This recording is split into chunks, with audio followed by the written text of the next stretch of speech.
Good morning, afternoon, or evening, everyone. So I tried tabletop gaming for the first time, and it was really fun. So I recorded it, and I'm going to edit it down and show you. So, brief overview. This is a game system called the Advanced Game Engine Age from Green Ronin, and it is in the Expanse setting. If you don't know what the Expanse is, seriously, go watch it on Amazon right now or read the books by James S.A. Corey. They're great. It's a fantastic series, and yeah, it's fantastic sci-fi. But anyway, so this is a tabletop gaming session set in that universe. It's a quick start guide, which is available on the Green Ronin website. No, I'm not getting paid for this, but I will include the link in the description because it's super fun.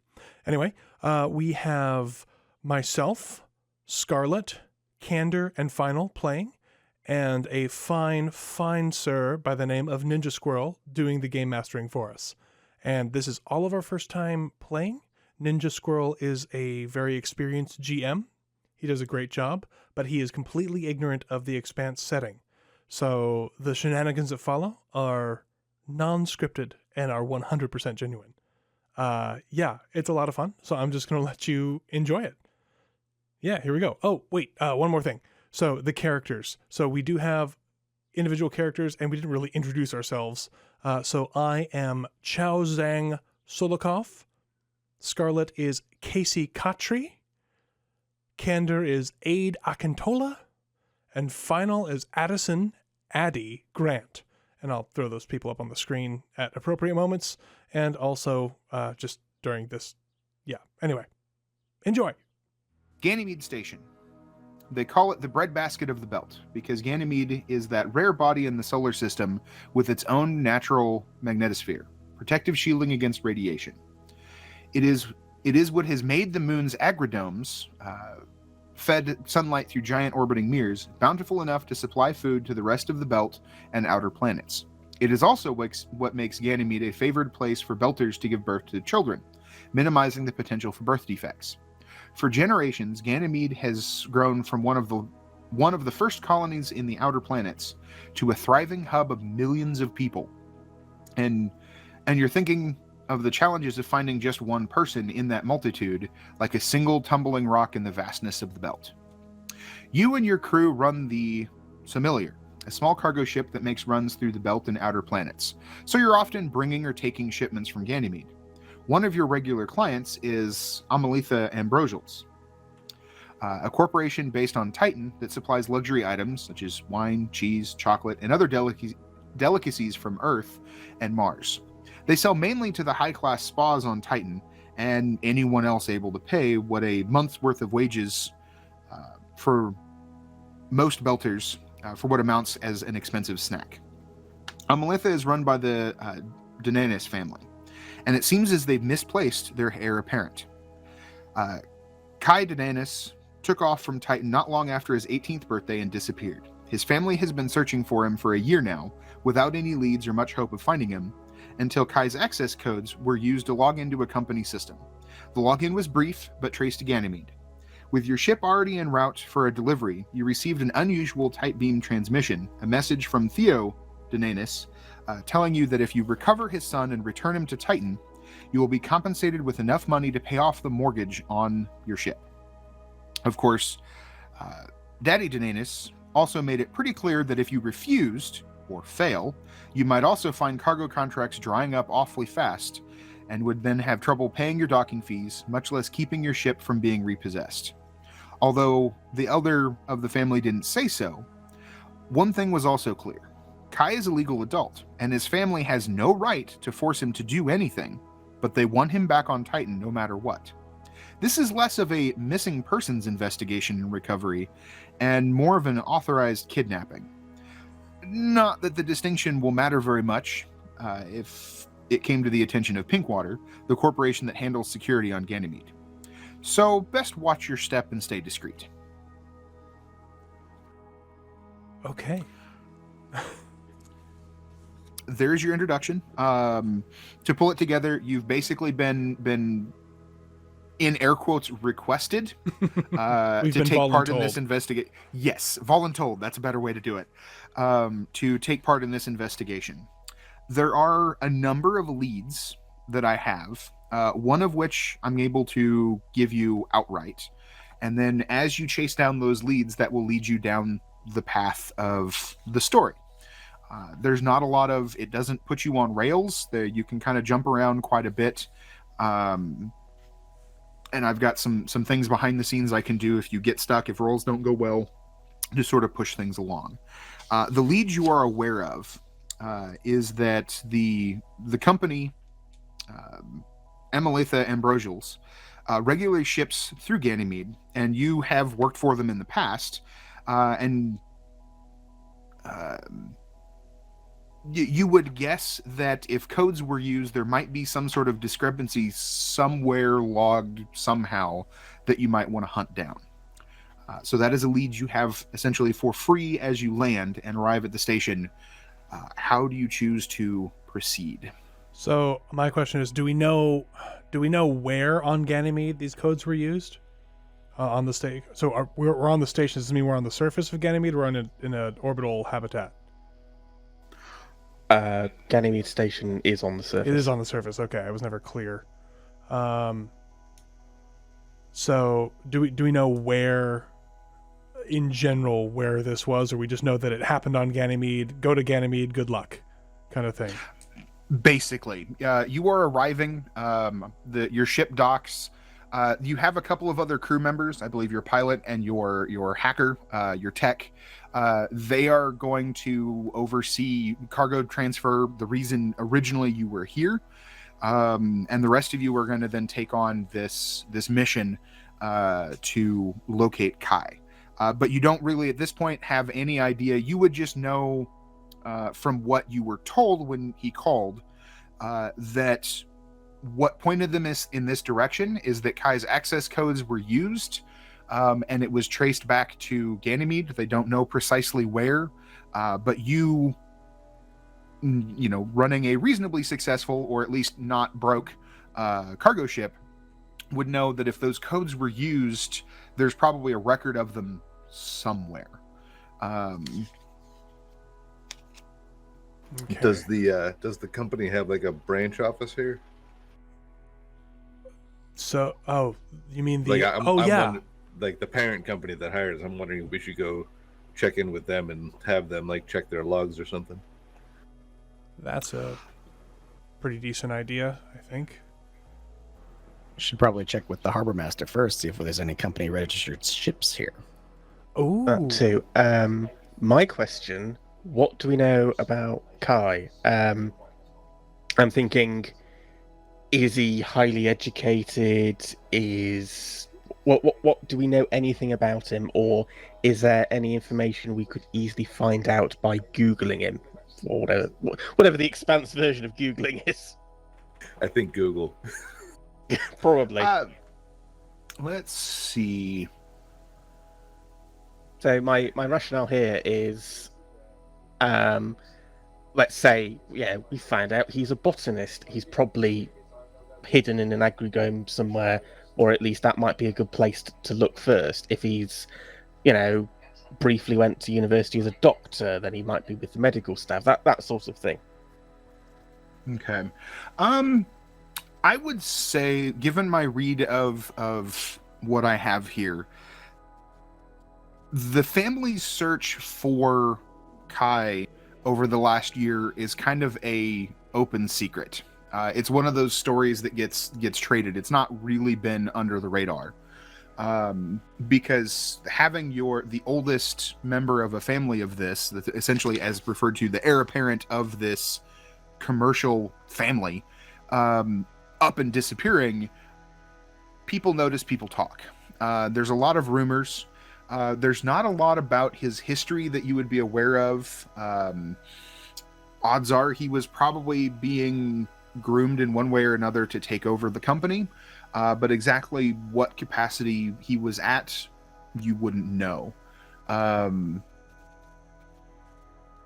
You could make a... Let's see, what would that be? I need to look at a list of skills and whatnot. So, look at other. I believe my character is also from a wealthy family.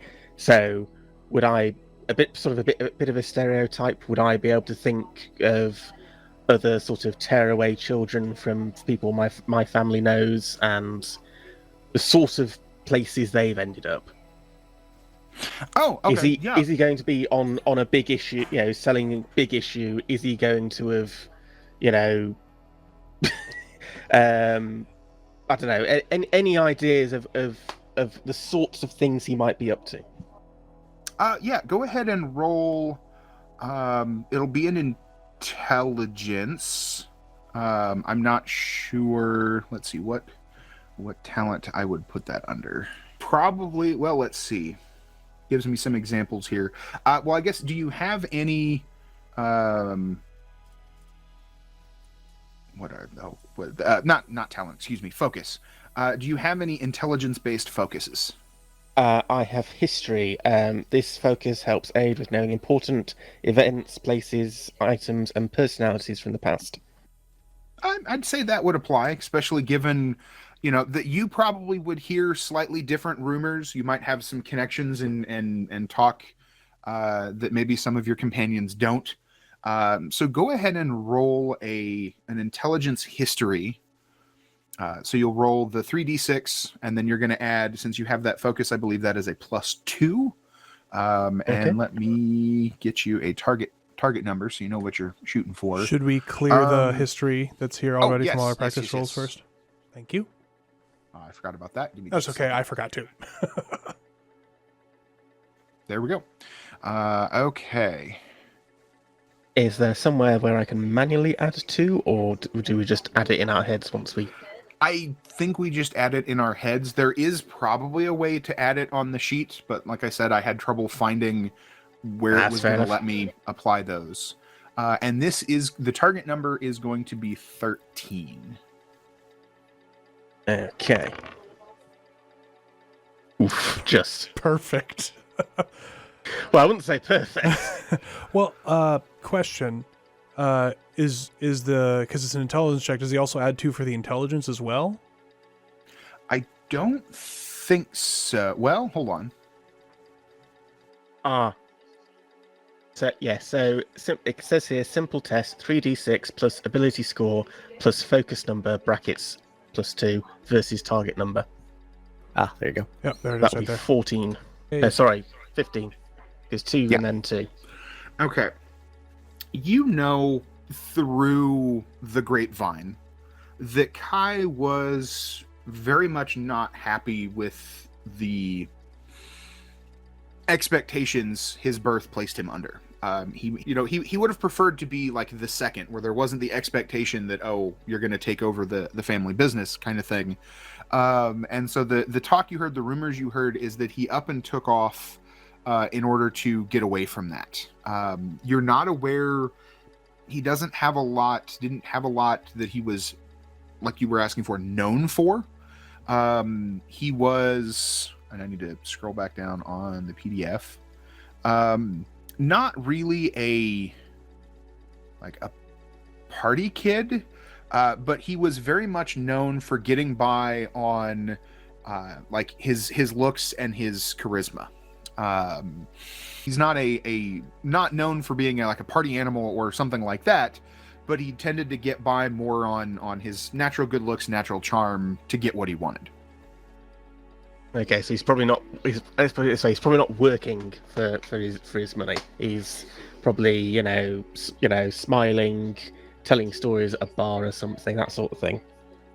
Charming Very people. Yeah, very, very, very possible. Sounds like we need to find a bar.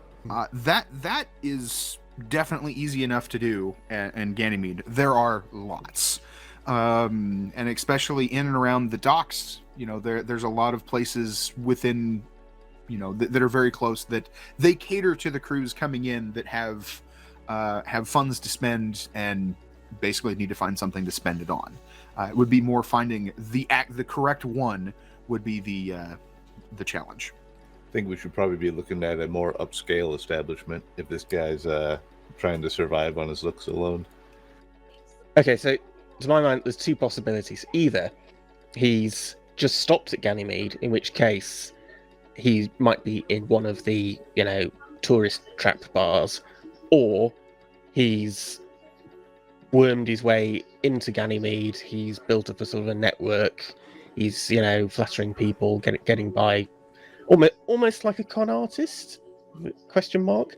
In which case, he's probably not going to be in the tourist trap ones. I wouldn't imagine many of the locals are going to be frequenting that sort of bar because they'll know, like the prices are probably jacked up to fleece crews.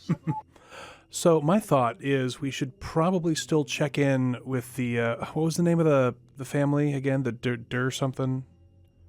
I will type it right quick just so you have it, because I'm probably doing a horrible job of pronouncing it. So let me throw that in Discord. So I have two thoughts.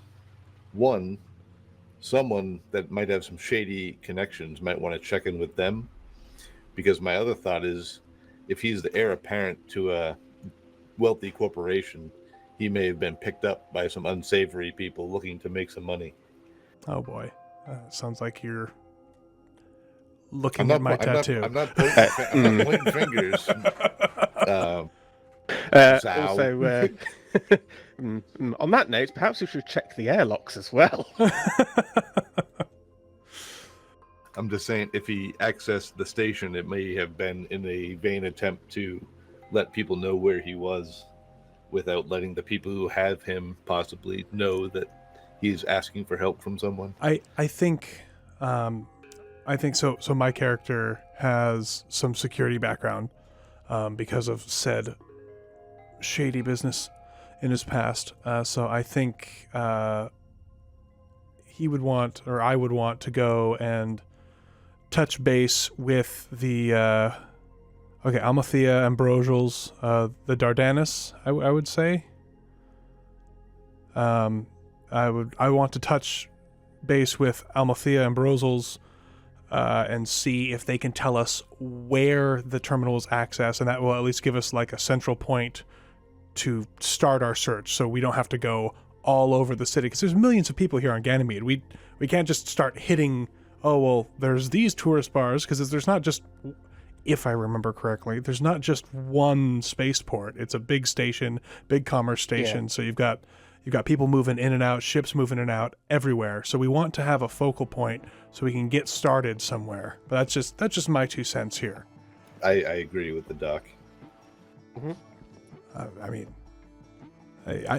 Aid has a great idea. He definitely, this is more his world than ours in terms of the rich kid wanting to go have fun. I mean, I'm sure Aid may have gone on his own little adventures in the long ago when he was doing such things.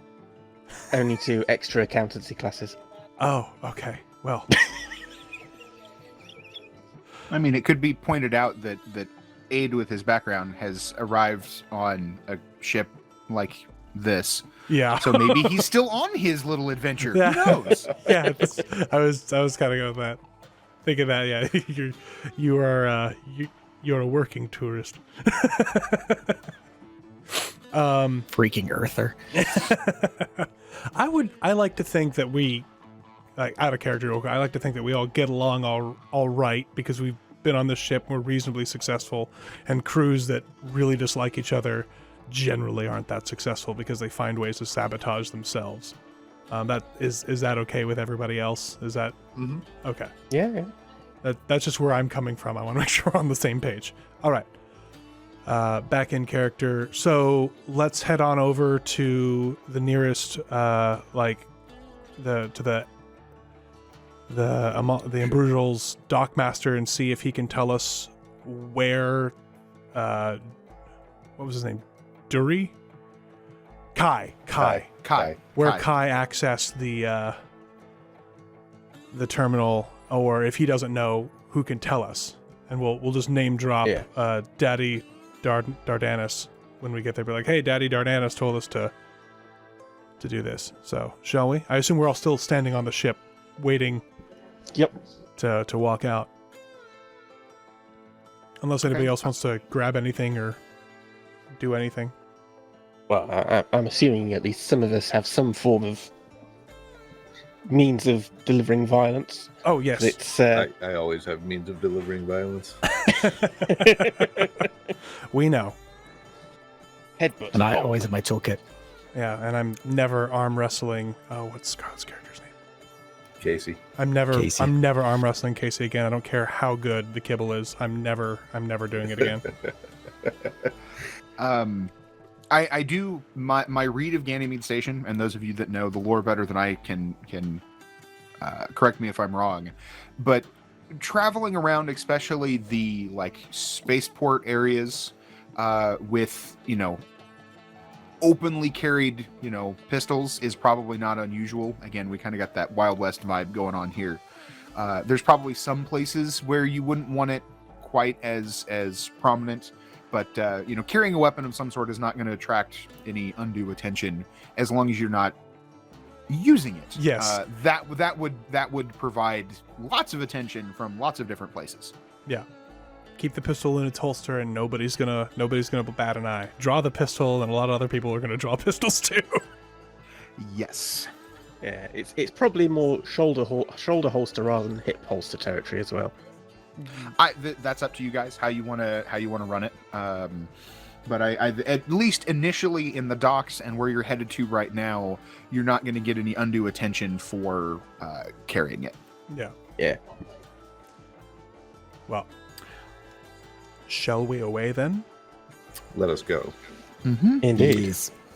So we're making our way to the dockmaster, whatever nearest authority guy from the from this company to ask him these questions.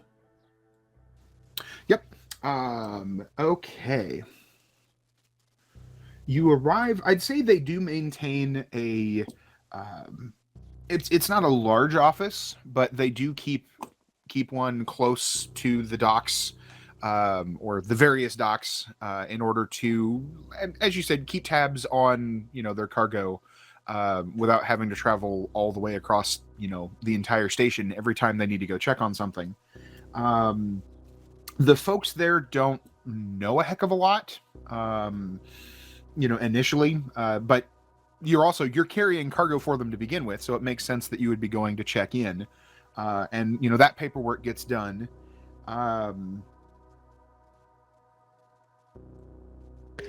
Before we step through the door, I'd just like to say to the guys, have a quick group huddle.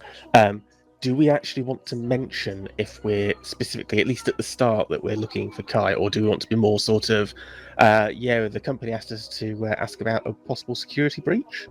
Just because I just have a feeling, because we don't really know these guys in this office. If we say, oh yeah, we're looking for this heir, are they then going to go and tell their aunt, their uncle, the old lady who lives in the hab next door, and it just spreads? Or do we want that? I feel like that they would have, because this is the company that's hired us to do this, right? Ostensibly. Yes, I'm just thinking. But we did get a just tight keep it beam. on? It was a tight Yeah. beam. I'm just thinking maybe we keep it more. Just say, oh, we've been asked to look about these creds. We maybe hint, but just not say if we need a bit more leverage to get records out of people. Question for the GM about the initial contract. Was it something that was like illicit? And like they would know it was an actual security breach, or literally just Kai's login was used at this location?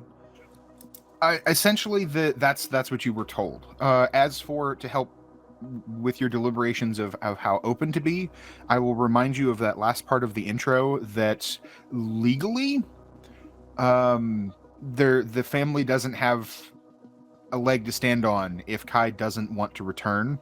That it's you would essentially be kidnapping him if you can't convince him to come with you. So it might be best to not immediately just run around saying, hey, we're here looking for him, we're taking him home, come hell or high water. But the initial, what you were told about the access is essentially his login and his username and password were used. They were able to trace it to Ganymede, but they need you to investigate exactly where it was used. It wasn't that it was like, oh, he attempted to access like high level corporate records, or they don't really know what it was used for, just that it was flagged that it was used. All right. I was just thinking more that if we could just say, oh, we had some credentials that we weren't expecting to be here, and if they look on their system and see it's Kai, we'll just say, well, couldn't be him. He's obviously on the other side of the system, hanging out with somebody else. Yeah. So what's going to happen here? Just from my character's perspective, Zhao's going to look over at Aid, and he's going to start rubbing the tattoo on his arm, and he's going to say, "I've got an idea, but I'm going to need access to one of the terminals inside the hub there, just so I can see their system."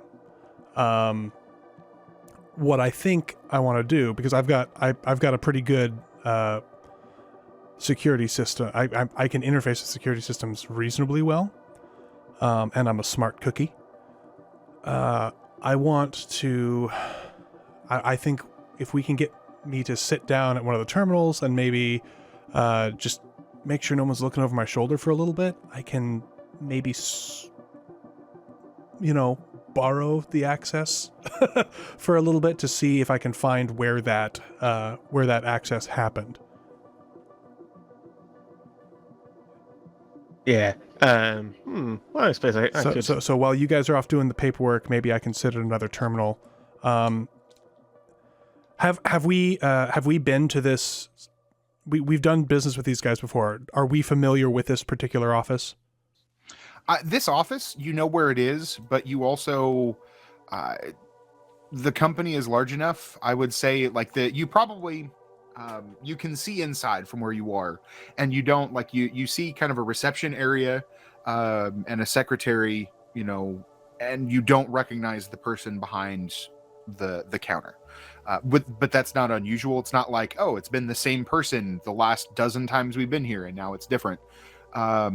This is a relatively low end position, and turnover in a position like that is not uncommon. Okay. So, but inside this area, I guess we haven't gone in yet, so we don't know. Well, you'd be familiar enough with the office and how things work. Okay, normally, so the people maybe not, but the area we know. Mm-hmm. Okay. And you would know when you arrive with cargo, it wouldn't be unusual for you to stop by. Maybe not this many of you.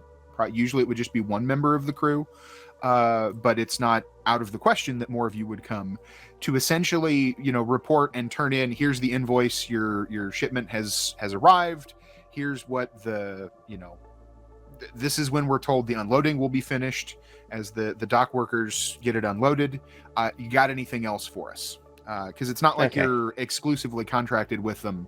And then there may or may not be some other paperwork to do. So the office itself, when you first go in, is a relatively small, kind of generic waiting room. There'd be some chairs. There's a secretary. And then if there's another, cargo load or you would then go back into kind of a conference room, where then if there was an additional contract to be negotiated, a corporate drone would come down, not actual drone, but basically a faceless person in a suit would arrive. Here's the contract. Here's what we need you to, you'd work through the paperwork there. There are terminals in those rooms that might give you access to basically the computer network for this office that might give you what you need. So your plan certainly has merit. And even if you can't get the suit to leave the room long enough for you to do it, there's probably one somewhere that you could, oh, hey, I need to go use the bathroom, and duck into an unused room in order to do what you need to do. Yeah, I just wanted to make sure that this concept was possible. I didn't want to be like, okay, well, we have to go in there and hold down the receptionist while I use the computer or something. No. There would be a way to do this, And we don't necessarily have to RP through all of the conversations. Okay. There might be some, because if you walk in and say, hey, we need to turn in this contract, we're looking for another one, there's really no role required there. Yeah. It would just be as we get into some of the other stuff. So, Okay. but your plan certainly does have merit. It does. Yeah. There's nothing with the idea that's being pitched that's like, no, this isn't going to work. Okay. Yeah. Cool. Well, that's my idea. I've the whole time I'm describing my idea, I'm rubbing the OPA tattoo until I look down and realize that I've been rubbing it. And I just kind of stopped for a second, and I was like, does it sound good to everybody else? Unless someone's got another idea. No, I think it's good. I mean, the first excuse that comes to mind is, my colleague here needs to check his pension statement. He's had a message from HR, but it has to go on the company network. We're contractors. Yeah, you don't work directly for them. You're essentially an LTL company for them. I know, but I was just thinking of some kind of HR-y type excuse like that. We're not doing get help.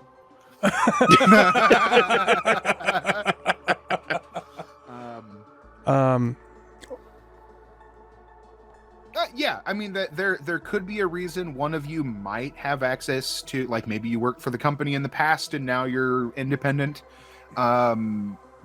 Essentially the dice would decide if that works or not. Yeah. Okay. So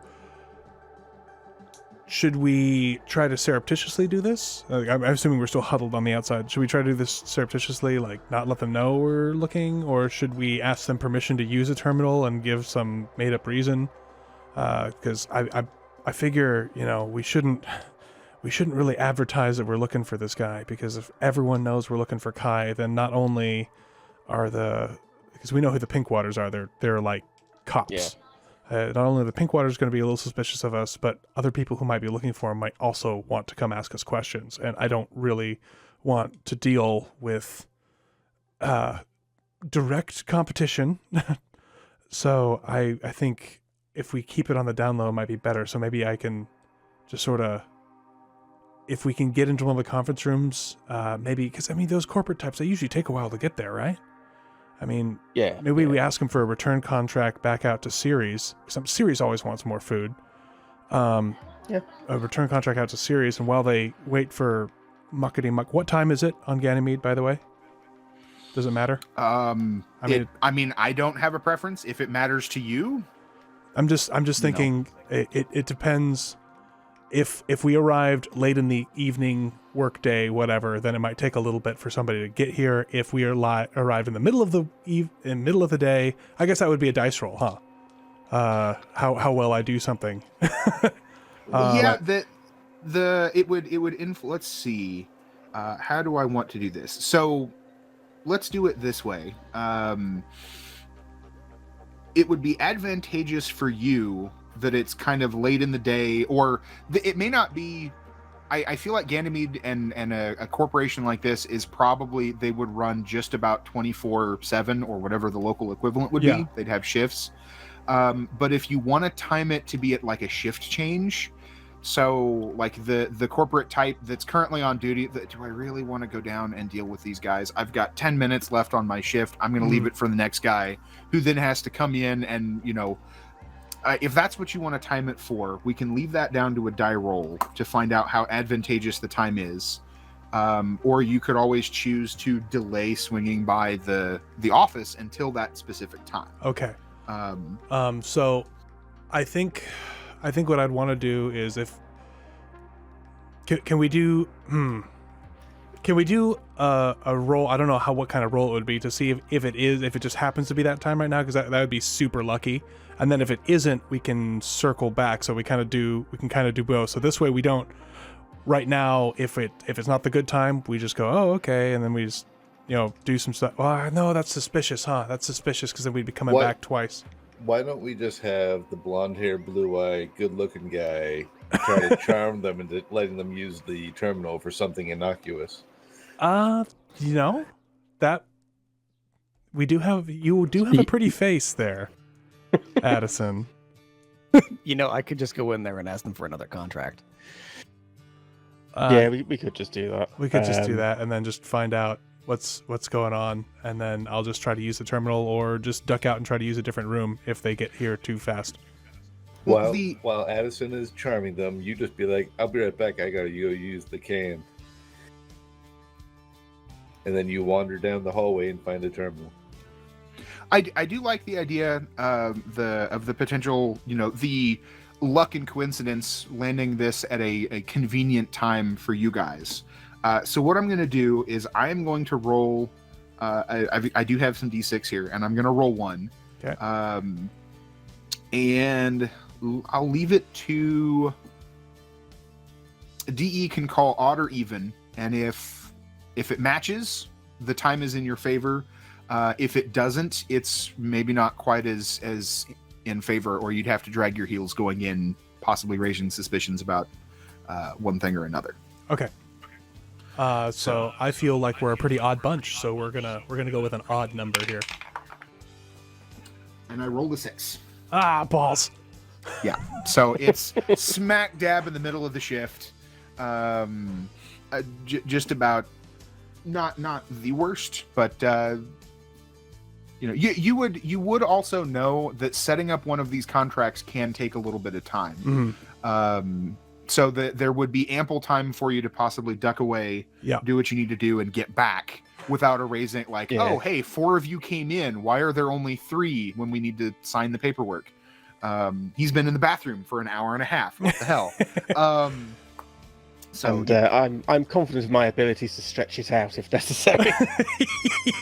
Well, I mean, we can just have Addison flirt with the company rep. I mean, he's done that before. I'm already flirting with the company rep. Thank you. Quick question: is the company rep male or female? Does it matter? Not with Addison.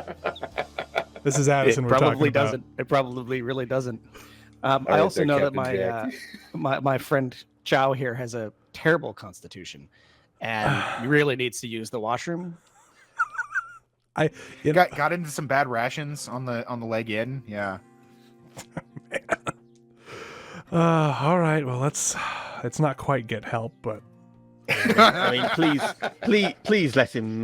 Please let him go. My poor little doctor has to go to the potty. Can you use it, please? Thank you. I feel so dignified.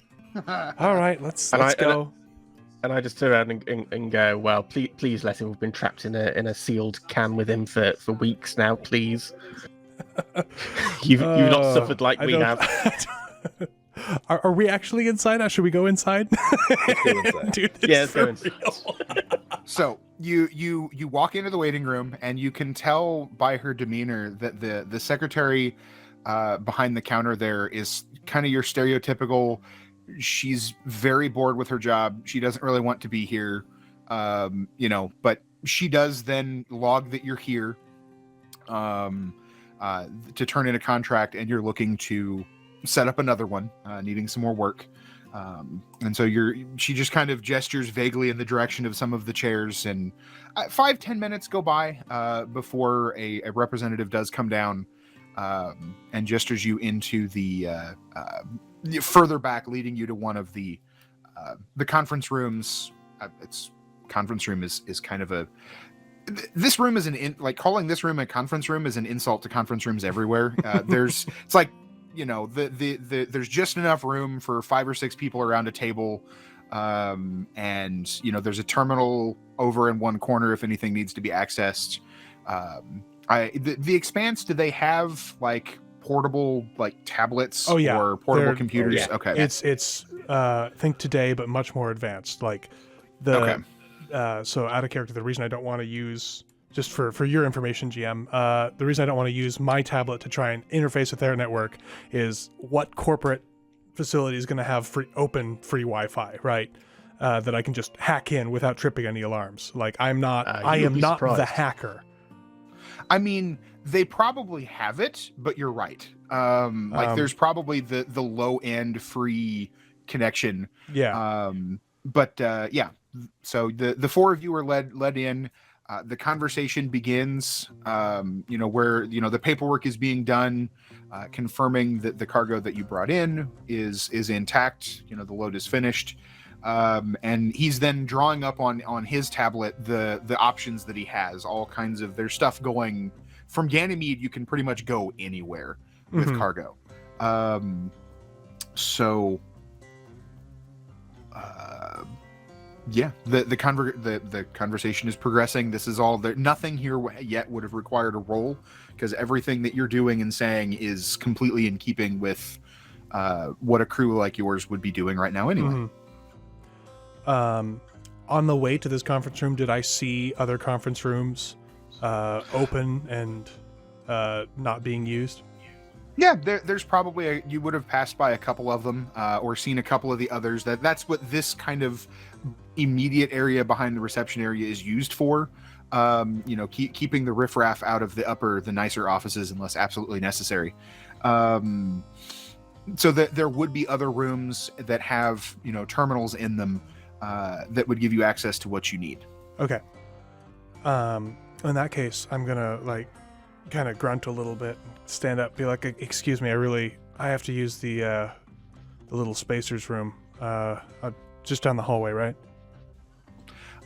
Yeah. He just looks up. The rep does and gives you directions. It's down the hall, take a left, first door on your right, kind of thing. Just look for the signs. Okay. And I'm gonna duck out. I'm gonna glance to see where the signs are and kind of head towards that direction, but duck into the nearest conference room in the direction of the bathroom that is empty. Do I need to do a roll to make sure nobody sees me? That's what I am checking. Oh, hey, under dexterity. Well, I guess this is one of those things that's a little bit weird, because there's dexterity stealth, which is straight up moving quietly. Mm-hmm. And then there's social stealth. I kind of put those down as two different things, and dexterity doesn't quite apply. What would social stealth be willpower? I look like I'm doing what I'm supposed to be doing? That's what I'm trying to figure out. Maybe perception? No, I'd say it would probably fall under communication. Okay. Because that's where deception, Oh yeah, disguise... it even says social skills and generally making friends and influencing people. Yeah. The only reason I said willpower is I was going to try and argue for self-discipline too. I was like, more bonus. I don't know if that one quite applies. I am so disciplined right now. You don't need to ask me any questions. All right. All right. So a communication social stealth roll, so nobody notices that I'm not going to the bathroom. Yeah. Do you have any focuses under communication? I do not. Or I have communication 2. Okay. Do you have the stealth focus under dexterity? I do not. I also have dexterity 2, so it literally doesn't matter which one of these I use. Okay. Well, what I was gonna whether the system supports this or not, if you had stealth, I was going to allow you to apply the focus to the communication roll. Okay. Just change things up a little bit. But since you don't have it, it doesn't matter. Yeah. So go ahead and security. roll. I do have security under intelligence, but that's more like security systems. That's not. Well, it does say protocols and personnel. I guess. But I don't know. Apologies if I'm starting to rules lawyer here. I'm just thinking that No. if you're thinking, if you have a background in security, you might think, well, if I would also was know that people aren't going to be protecting this guarding a building- hallway. I just want to make sure that the receptionist doesn't see me ducking into the other one. Make sure she's not like, oh, I need another thing like bubble gum. Turn around and goes, what that guy doing? Not that she would she's even thinking care. about me too much. Yeah, exactly. Yeah, Addison's just filling her brain. Yeah. Yeah, I think the security would be more like if you were attempting to determine if this was a good idea or not. But given your guys' background, we kind of skipped over that one. I don't think it was necessarily required. Yeah. So this is going to be... There's not a lot of activity. So I'm going to say this is going to be an average. So it'll be a target number of 10. Okay. On this communication stealth roll. Whew, all right. Come on, lucky dice. Let's do this. Oh, yeah. Easily. Look at that. So that's 14 with my communication. Yep. So I just duck right in there, and there's a desk terminal right there, and I guess I have to make another roll now to see if I can find it. Okay. So this is going to be well, it gives some examples, but I think we've looked at it a little bit.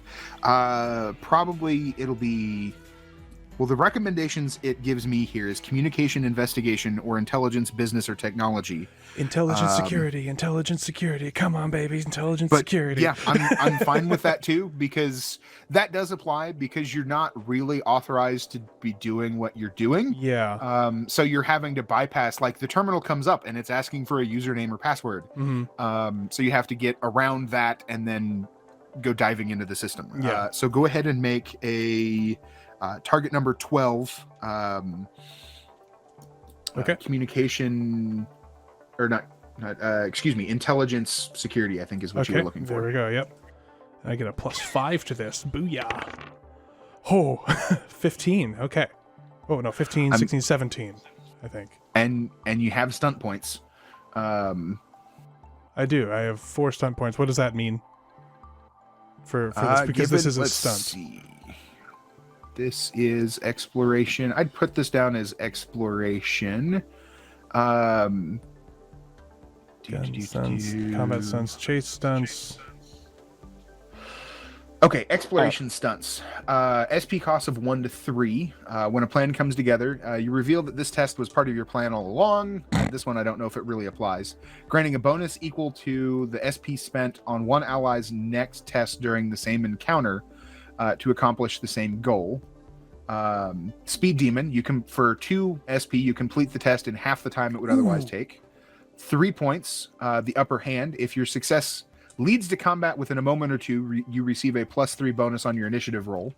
Or with a flourish, you impress everyone who watches you with your showmanship. The entire point of this is nobody's watching. Yeah. So there you go. And I am also, if you have other ideas that are, spawned off of that, I don't think this is a comprehensive list of stunts. Okay. So, I mean, honestly, I think Speed Demon's probably the best here because it literally only takes me a few minutes and I go, wow, that was easy. So I think that's what I'm going to use. So I pull out, I sit down, I see the login thing, kind of nudge the door halfway closed with my foot, pull out my hand terminal, kind of lay it on there, connect it with whatever magic the Expanse uses to connect it, bypass the security, and I go in and I find exactly where the login was in half the time I was expecting.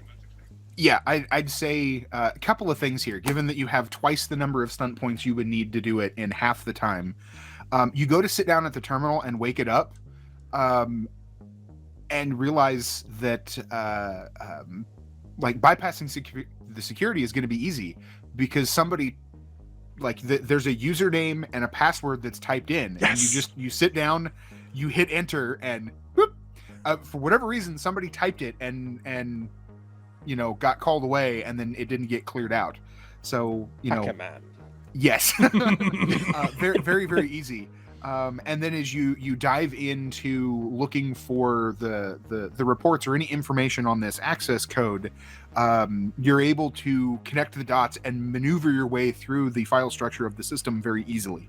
And what you learn is that there was a shipment of luxury goods, the kind of thing that the company very lucratively trades in, was received on the station, but there is no record of it being shipped out.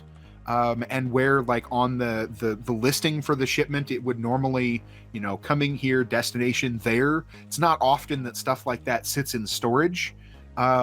It's blank, which is unusual. And you are able to tie that to the login information, as it was kind of flagged as unusual, but it's a big company. Nobody's gotten around internally to investigating it yet. Let's see.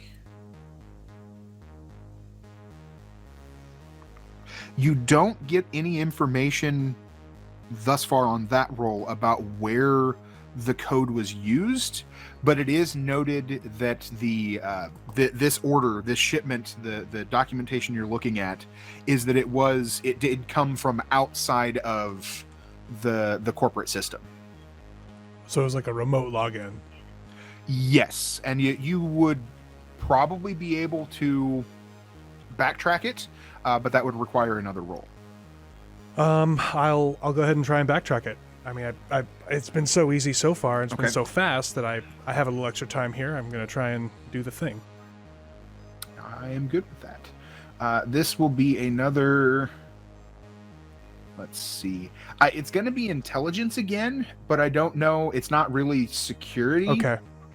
I think it's probably more like, well, I mean, I'm Unless willing. there's- I'm willing to go with what you say because I mean, my intelligence plus security is pretty OP at this point. Well, the TN is going to be a little bit higher, Yeah. given that you're not just navigating the system. I'm now but- using the system in a way that somebody else should be using it, and it's not my system. Right. No, I'll leave it as security because it's the kind of thing that the company would be able to do, but the login credentials that you're using wouldn't normally have access to that. They might Okay. be able to put in the request, but to actually complete it would be. So you're diving a little bit deeper into the security system to do this. And then I'm going to say the target number on this is going to be 14. Okie dokie. Here we go. Ooh. Got it. Yeah.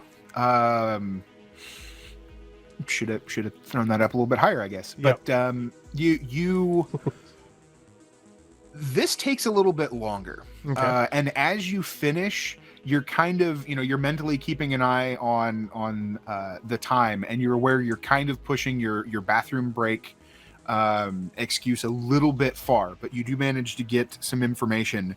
The search brings up what would be the Expanse version of like an IP address kind of thing, the location of the terminal. And you are able to cross-reference it, and you get the address of a nightclub that is by the name of La Cage. LA space cage. Yes. I'm writing this stuff down because I feel like I will forget otherwise. Yep. Okay. Notes are definitely important. Okay, with that information, I'm going to, kind of shut the screen back off, make sure I back out of everything, log off the terminal, and I'm going to stick my head out the door, make sure nobody is around.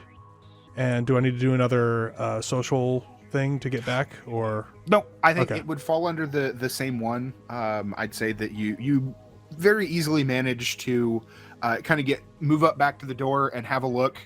There are some folks moving down the hallway. It looks like it's a representative of another ship of some sort being led to another conference room nearby. So you wait for a moment before stepping back out, and then just walk down the hall like you own the place, Mhm. like you're coming back from the bathroom. So I'd say, it's probably been, I guess I don't know the average time for a trip to the bathroom, but probably a couple of minutes would fit. So there hasn't been a lot of, I guess it would depend on the rest of you in the room, how much you've accomplished in that time. Considering I think that we're assuming that we need to buy time for him. Probably nothing. Okay. I've been talking about how the company's synergies on digital transformation are going to definitely improve the turnover rate and random corporate buzzwords like that, and effectively saying nothing. Okay. Yeah, but between that and the fact that this is a large company, Ganymede is sort of the origin of a lot of foodstuffs going a lot of different places. There is a whole list of shipments. And if it's not unusual to be like, oh, okay, you've got to figure out, well, we're going to go here. Maybe you're trying to chain a couple of these contracts together and, take a couple of them like that. I guess the next question I have for Ada on this one is, are you actually at the end of this conversation, do you want to have a contract in hand? Or are you just using it to kind of fill time? I think so, but I would probably be keeping a weather eye, and we don't know how long this investigation is going to last. So maybe something that we're going to be transshipping and it won't arrive for a few days at least. Okay. If Go there's ahead. any contracts like that. I know, like, the one shot is designed to wrap up before we would get to this, but I do want to. This is the kind of thing in tabletop this would be the time to set up things for later. Go ahead and roll for me a intelligence, probably like business, because this is a business negotiation. I'm going to say target number of 12. To kind of, as you're picking through all of this. Sorry. I clicked on the wrong button. Casey just slugs the culprit. Just boom, done. Everybody run! Well, no, sorry. I clicked on my character sheet, and apparently that will apply the points. Oh, well, that's pretty cool. See how it added in the fighting points? Oh. How do I open my character sheet? It's the third tab over under the chat thing, and then you can click on your PC. Under the chat thing. It looks like a couple of three. It looks like three people. Silhouettes. Oh, okay. Oh, look at that. So I punch Addison and I go, "That's for cutting my hair." No. Oh, don't say stuff like that. I told you I'd get you. Don't say stuff like that in a game when you're going, because the GM will just take it and run with it. I have seen stuff like that. I mean, no, it's fine. Mistakes Look, happen. the Martians are bonding. The Martians are bonding. Is that how they say hello on Mars? Is that what I'm getting? It's some kind of mating ritual. I mean, she's tall. Yeah. Absence like, I like tall, short, wide, small. If they think I'm pretty, I like them. I like how we're just giving you character stuff, Final, without asking you. Right, so back on topic, intelligence then. Yeah, intelligence business to try to, like, if this job goes well, you're going to have a paid off ship. You're going to be, like, in good graces with the owner of a very, big company. But, you've been doing this long enough to know that you got to have cargo. You got to have a contract. And it's better to have it set up now and not need it than, have to come back and set it up later when things don't go well. Yes. Also, if things they are a don't go bad well. day. We've already got it signed. Yeah. Ah, yes. Okay. You do have a couple of extra stunt points, which, let's see, for social encounters. What have I got?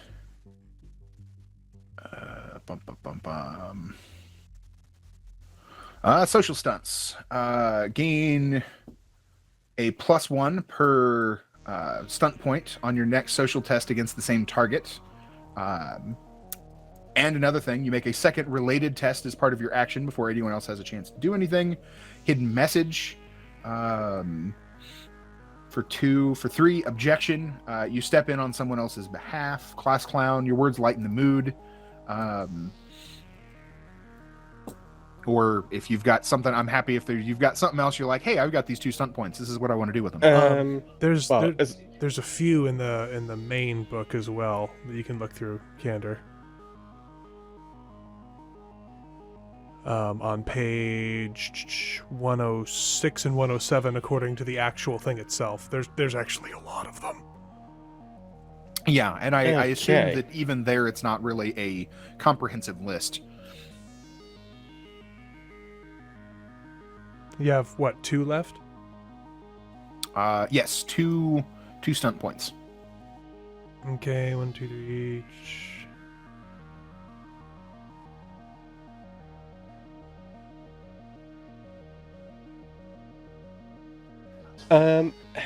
Well, I assume we're going to be just leaving after this. Yeah, it looks like everything's going to be. I mean, because we're at the end of the encounter, right? At this point, more or less. Yeah. What as an example, just so for further tabletop, RP use. That's the kind of thing that I at least I as a GM would interpret if you wanted to, basically use to cash in a little bit, that you get a slightly better, like, things do line up. You get what you want, and would be a relatively well-paying contract. You manage to do a good job negotiating on your ship's behalf. In this specific instance, applying to what you're attempting to do, there's not necessarily a lot that you would need.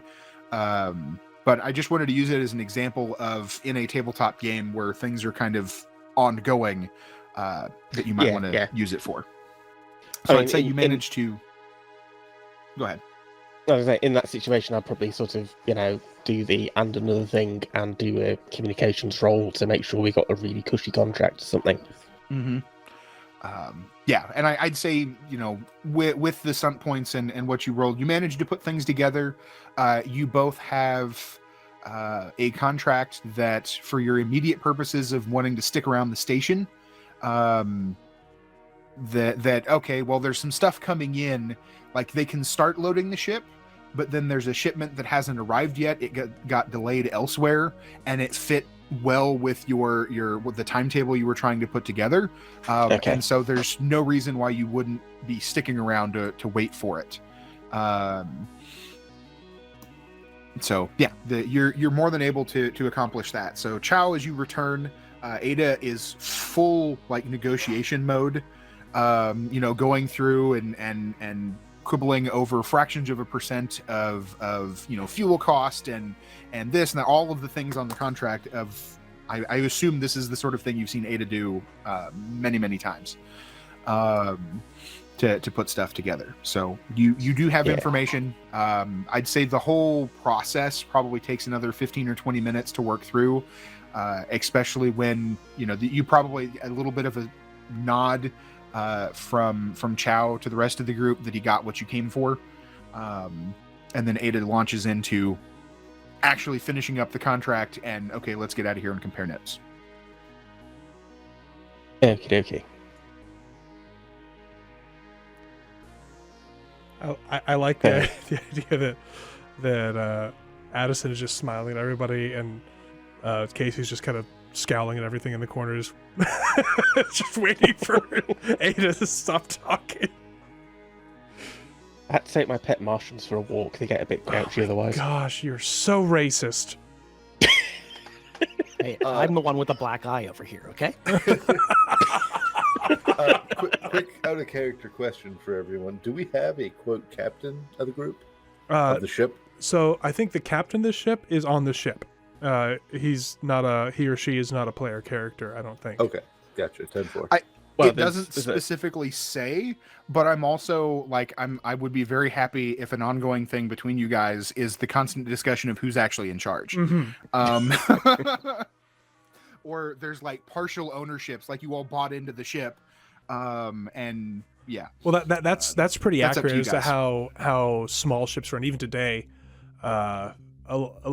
crew members will own a share of the ship or something if it's not like a company ship, and they'll get percentages of contracts based on their share in the ship, and the captain usually has the most shares. So again, unless it's owned by somebody else. The reason I like the idea of Ada just kind of taking the lead is because on his character sheet it says natural leader, and to me, for NPCs or for people that know him, oh wow, it's a great skill to have. For the rest of us who know him, oh boy, here he goes again. Don't worry, everyone. I know exactly what to do. Exactly. He's going to talk them to death. Yeah, and the little I have to go take my pet Martians for a walk. He thinks it's hilarious. The Martians don't. Yes. But then the Martians know that he's really good at negotiating contracts for them. Yeah. So and they put up with it. And they do genuinely like the guy. They're like, ugh, I don't know why people follow him. He's got such a terrible sense of humor. And there's probably a string of then retaliatory pranks or something that occur on board the ship in response to those jokes. Yeah. So I'd say none of you would necessarily be labeled as I'm the captain. It's more that you, whether it's an NPC that you work for or, Yeah. you know, it's sort of a communal thing. And that's up to you guys. We've got a ship commune, is what we've got. Yeah, I mean, if everybody, That's why has, Addison joined. like, you know, if everybody really. has semi-equal shares, you know, Mhm. yeah. But yeah, there you go. Okay. There's also this lady in hot power armor nearby. Mm-hmm. Does she actually have power? I think it's just armor. I think it's I just think it's regular just armor. armor. Yeah. It's just body armor. Like a Power body armor is glove. something she'd have to buy. That would be like a Goliath suit. Yeah. Either that or I make it, one of the two. You know, they let you keep anything from the military, like, you know, multi-million-dollar suits of armor. Yeah, just walk out with it. It's fine. Yeah, it'll be You fine. just Yeah, gotta buy walking it off tank. the Martian black Yeah. market after the ring opens. We don't know about that yet. That's in the future. This is pre-proto molecule. Oh no! Right. Eris has smacked into Venus. Oh, okay. But we're all pretending it's not a thing. Yeah. Oh, no, well, that's fine. Everything's be fine. It'll be fine. All right, let's get out of here. I'm sick of this place. All right. I don't want you to punch Addison again. I'm As a- following her, but I'm just 6 feet behind watching. There's a reason I wear this short jacket. Oh boy. Oh boy. Let's. Okay. You make your way back out into the street, and you can now head wherever it is you might want to head to have your next conversation. Okay. So, because of my masterful and incredible security, okay, they left the login on, but anyway, I got the location of where this ping was. So basically, it's weird. So there's a bunch of luxury goods like furniture and high-end like foods and other things. There's really, really nice stuff that, you know, usually doesn't happen on Ganymede except for like a couple people. And it came in and it never went out. And the acknowledgement. So where is it now? I don't know. I don't know where that shipment is, but the acknowledgement of the receipt was logged in on Kai's login, and the terminal. It was logged in from a terminal remotely outside the network, and the IP was at some nightclub called La Cage or La Cage. I don't know how they say things on Sounds Ganymede. kinky. I'm sure Addison's been there before. Yep, probably. I've been there a few times now. So I'm already on my way there. he just takes off walking. That's about time for a drink. Yeah. Yeah. Yeah, let's You go know, get a you'll- drink. Everybody's Well, taking too if- long. I want my belter juice. If I may just interject, perhaps seeing as we're near the docks anyway, we just, you know, poke our heads into the warehouse and see if the stuff is still there or if it has disappeared. Well, the information that was collected didn't provide a current location. Just that it arrived at Ganymede, and essentially there was it was directed to stay, to hold, without providing any further instructions, which is odd for, you know, chocolate, high-end booze. You know, the real nice stuff doesn't normally sit on Ganymede very long before it gets shipped elsewhere. And then it didn't have a specific location. Right. So if we see any belters belching or farting a lot, they've probably had the cheese. Mm-hmm. Very funny. Very funny. Hey, it's true. I'm not even joking. Hey, look, I was just listening to Aid for 45 minutes where I'm going to get a drink. Yeah, and Chow was stuck in the bathroom for 45 minutes. I know exactly what's going on in there. I'm Come on, Addison, let's go. To the bar. gonna lock all their doors when we get back. Let's blow it open. I'll have to fix the ship, so. Okay, so Well, in case you probably punch it open. we're making our way to the bar, to La Cage, La La Cage. Cage. Yes. Pull out my little iPhone 76 and look up where the cage is. Um, It is a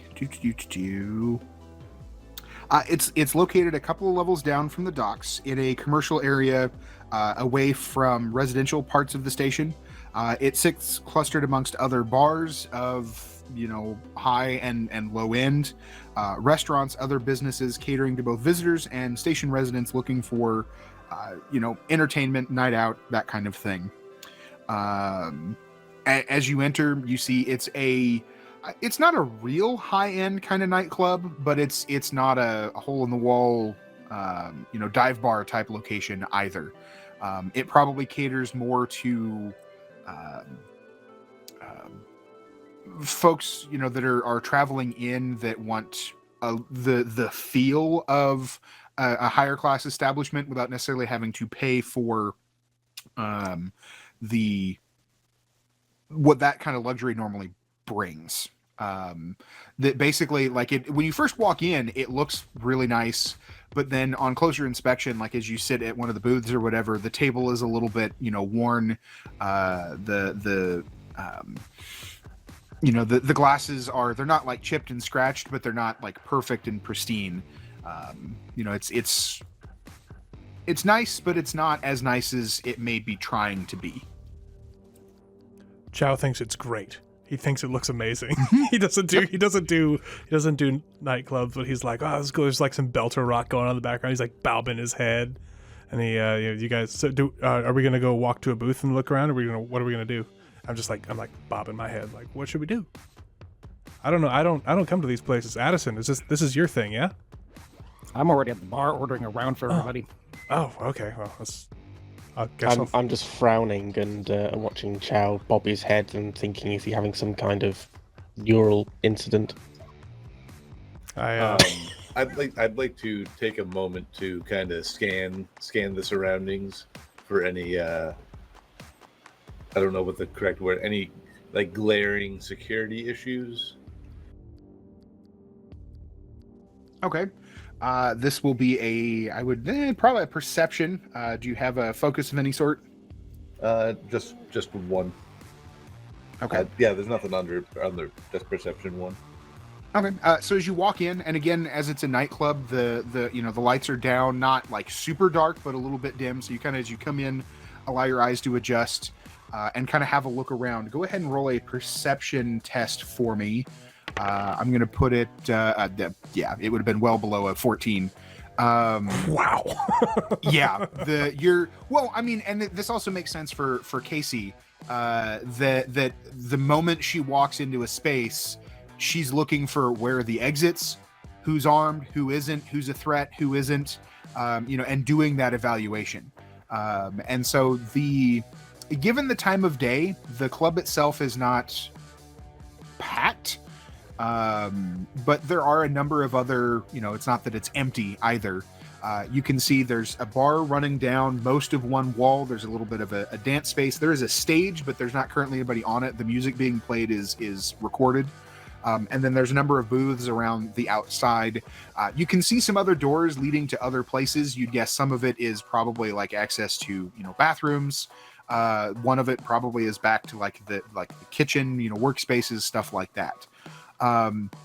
As for security, there's you would have passed a pair of bouncers at the door, and you can see a couple of others that are placed. They're more there as an intimidation factor, and to probably deal with belligerent drunks more than gunfights. But they look, they're your stereotypical. They're large individuals, very well muscled, could probably pick up just about anybody in your group and forcibly eject them out the door if it became necessary.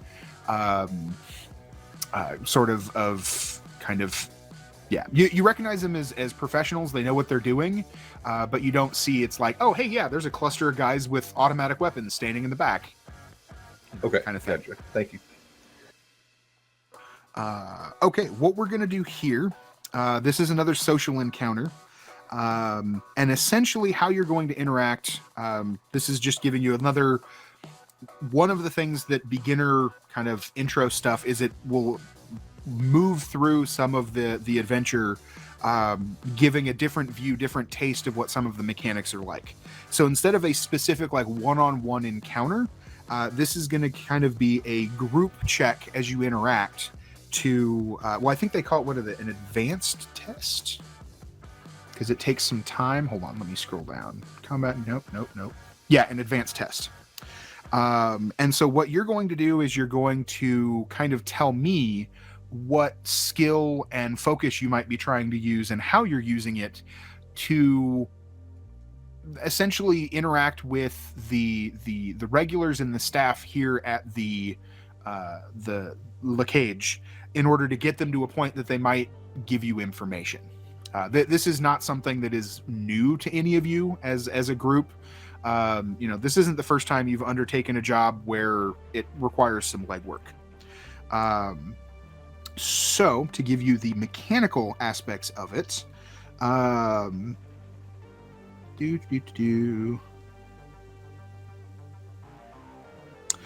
target number on all of the tests is 12. And I have some examples if you need some examples of what you can do, or if you're looking at your sheet, how would your character go about interacting with folk here in the nightclub? How does everybody go about interacting with the staff and clientele there as you attempt to gather more information on your search? Well, I'm at the bar with a drink, talking to the bartender already. Scarlett, what are you doing? I know Candor and I have kind of been the biggest ones, so. Oh, and I did not fill this in, but you have essentially you need to influence the staff as a whole by your actions and what you do from neutral to very friendly before they'll talk to you. So you've got kind of 3 checks that you need to make, although failures will push things the other direction. Oh boy. I'm gonna try to single out a male server somewhere, and basically try to ask him about luxury goods that the club has available. Okay. So you want to see the high-end menu? That's right. You're setting yourself as up as a big spender. Yes. This is gonna go well. Okay. Well, hey, we need to know if the club has the merchandise or if it was just being used as a who's it. I like the idea that Casey's doing this without telling anybody that Casey's doing this. Yeah, she's So just going off on her own. In a similar vein, but perhaps with a bit more success, I'm sort of it's seeing if there's any little clumps of more well-to-do people, sidling up to them and sort of going, what would make the situation better? A nice camembert. Yeah, if only we could have some. And little things like that. And because my rationale being, Kai is probably going to be either in one of those groups, or he's probably going to be a hanger-on to one of those groups, sort of doing his not quite con artist sponging routine. I am, having grown up on Ganymede, I'm going to look around for some familiar faces and see if I see any. I am, as I walk through here, as I walked into the nightclub, I should have done this. Right? I'm going to kind of pull the sleeves down on my jumpsuit so the OPA circle isn't necessarily visible, because I'm in an area where I might run into people from my childhood, and I'm not sure how I feel about them knowing that I was in the OPA because I did get into some trouble, and I'm feeling childhood nostalgia from being back on Ganymede, just kind of like hanging out. But I've never been to this nightclub before, and I want to make a good impression, and I don't know how people are going to take that, so I hide it. And then I'm also going to look around for people who I may know. I don't know if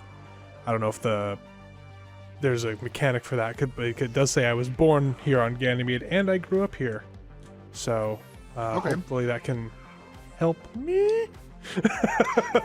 Well, to some extent, this is an opportunity for you guys to tell me what you want to roll. Okay. So keeping in mind what you guys have asked to do, now, like, choosing how you're going to roll is you deciding how you go about doing that. So, you know, as an example, Casey could walk up and then try to intimidate somebody into, you know, hey, give me the high-end menu and, you know, let me pick something off of it, or bad things are going to happen. You know, how you do it will also play a part into what you roll. So this is kind of you guys getting to choose how you go about doing it. Okay. Well, it sounds like all of us have picked communication. That's what it sounds like. I don't know. I'm looking at my focuses and see if there's anything I can. Well, as for some further examples, conversation, social interaction, using communication, stuff like that is definitely on the list.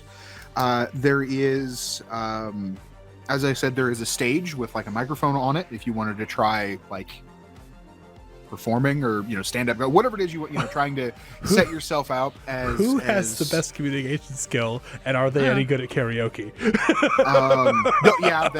Basically, there are. I'd say even though it's nightclub, there is a section off to, you know, one corner where there's a couple of like dartboards.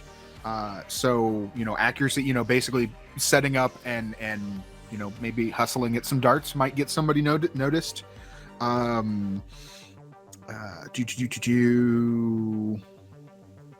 Just, you know, setting yourself up as somebody, you know, that is knowledgeable about, you know, so intelligence can be used. You know, starting to talk about basically the conversation we were just having coming back from break. Mm-hmm. You know, starting a history or an art or you know, business conversation might get you noticed as somebody worth talking to. Well, I'll be doing... really the floor is open for you to look at your sheet and say, well, I'm good at this. How can I use my strengths as this character to accomplish this goal? There's not just one way. It doesn't have to just be conversation. Okay. Kind of my point. See. So instead of looking around to find out, because that would also be perception and communication, I can, I got to figure out how to use my intelligence. I am such a smart cookie. Question. Is it just one roll, or can we sort of almost take the hit of doing two rolls to seek a better result? Like, I'm just looking, basically, I've got high perception and high communication. Now, my main thing would be, I'd say communication and more deception. I'm trying to insinuate myself into social cliques and be a bit disingenuous as to what I'm talking about. But, you know, could I also use perception to raise the odds of success by identifying those sorts of groups scattered around? You see what I mean? Possibly. I can see how those would work in connection. Basically, like, okay, you're trying to identify the best group of people to ply your craft. Yeah, I can see the target is target number is 12, but I could see with a probably an equal roll on a perception that you're picking out the right group. That might lower the target number of the second roll. So I'd be open to that. As for the total number of rolls needed, you basically have 3 steps that you need to get 3 successes before you get a number of failures that I would be keeping track of before anything else would happen. Because all of this is going to kind of take some time here as you're gathering information.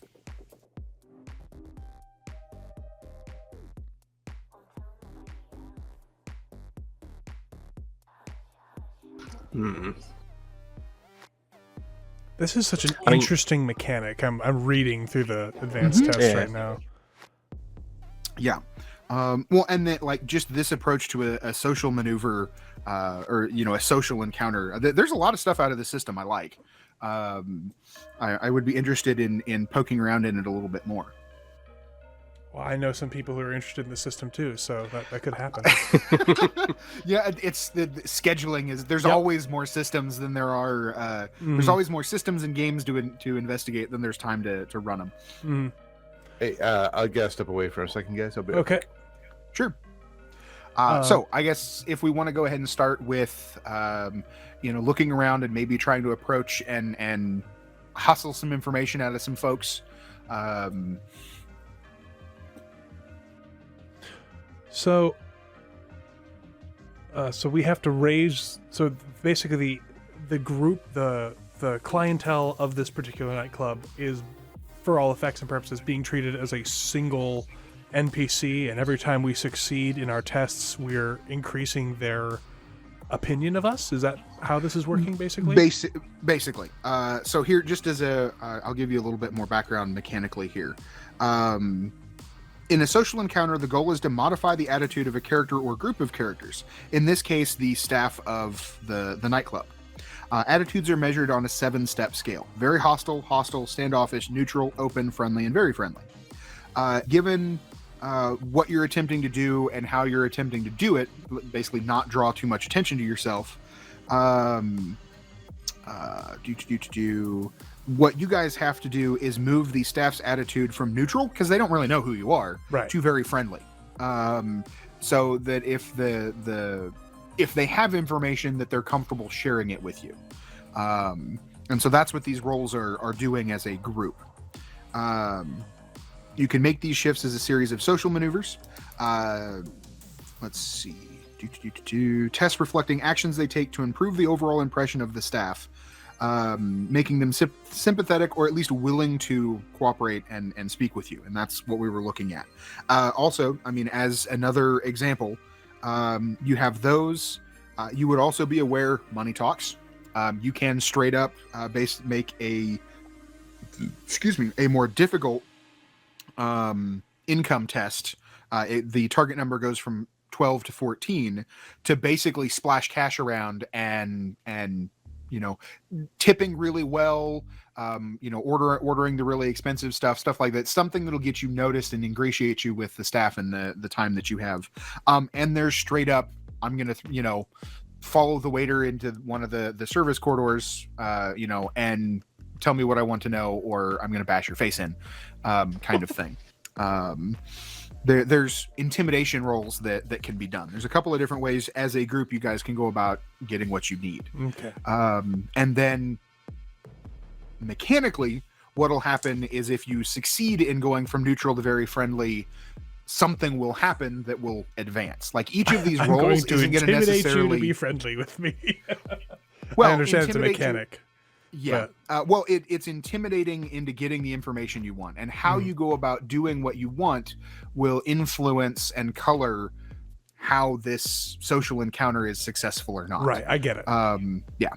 We're all looking for the information in our own ways, and we're all gathering it. And when we hit the goal, we as a group have found enough of the pieces to be able to know what we need to know. Yeah, essentially you'll get to the point that the staff is willing to actually share information with you, and you're provided the information you're looking for. Because part of what you're doing is, and even though we're not RPing them all, is subtly asking around about the luxury goods, or subtly asking around about, maybe Kai specifically, or, whatever it is all going to be wrapped up in the roles that you're making, and then eventually you get to the point that somebody's willing to talk to you. Okay. Or not, depending on how the rolls go. All right. Well, I guess is it better to just keep rolling, and then when we get to Scarlett's turn, as it were? I'm back. Okay, perfect. Then just because I'm conscious that Kander and I have both been kind of driving stuff so far, I'm kind of leaning towards letting Final and Scarlett do their things first, just to kind of let them create some narrative of their own. Sure. I'm just waiting for the shooting to start, Oh my gosh, of course you are. Look at my character. I know. Hired gun. Casey is very much in the back of my head Jane from Firefly. Yes. Like, Yeah. That's What how I'm what do trying you to pay play him her. for afterward? What do you pay him for? Public Public relations. relations. It's very good at his job. Oh, Casey. Okay, then I'm at the bar talking to the bartender, and I think I would roll, being fairly confident that we know that there's something good here. I'm going to mention that Bruticus and I here are looking to find some fancy Martian goods. Bruticus. So Is that me you're talking about? Yes. No, that's what I ask Addison.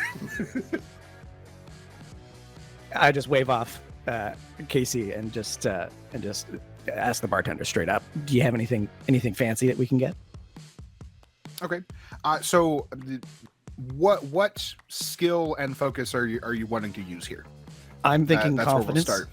I'm thinking confidence, so that would be a willpower, I'm thinking. Let's see. Current. It literally says confidence under willpower, so. Yourself with self-discipline, mental fortitude, and confidence. Sure. Why is not? Is there a list of focuses somewhere? There in the quick start rules, there is a focus list, which again I'm sure is not like comprehensive. And then on your sheet, let me keep scrolling down. It would give, let's see, like under if you have one, it would be listed in blue. So let's see. This is add. Okay, so this is Addison. So like under Constitution, you have tolerance, intelligence. You have engineering and technology. So you don't actually have a focus under willpower. No, so I don't have a focus under willpower, but I do have improvise, which says I could use a focus from another one. But the willpower list of focuses, which is on page 4, says courage, faith, and self-discipline. I don't think any of those would apply. I think I think with talking to people and trying to influence them, I think it's going to be communication, unless I would think so. and like, you know, I'm just providing suggestions. Obviously, you're playing the character.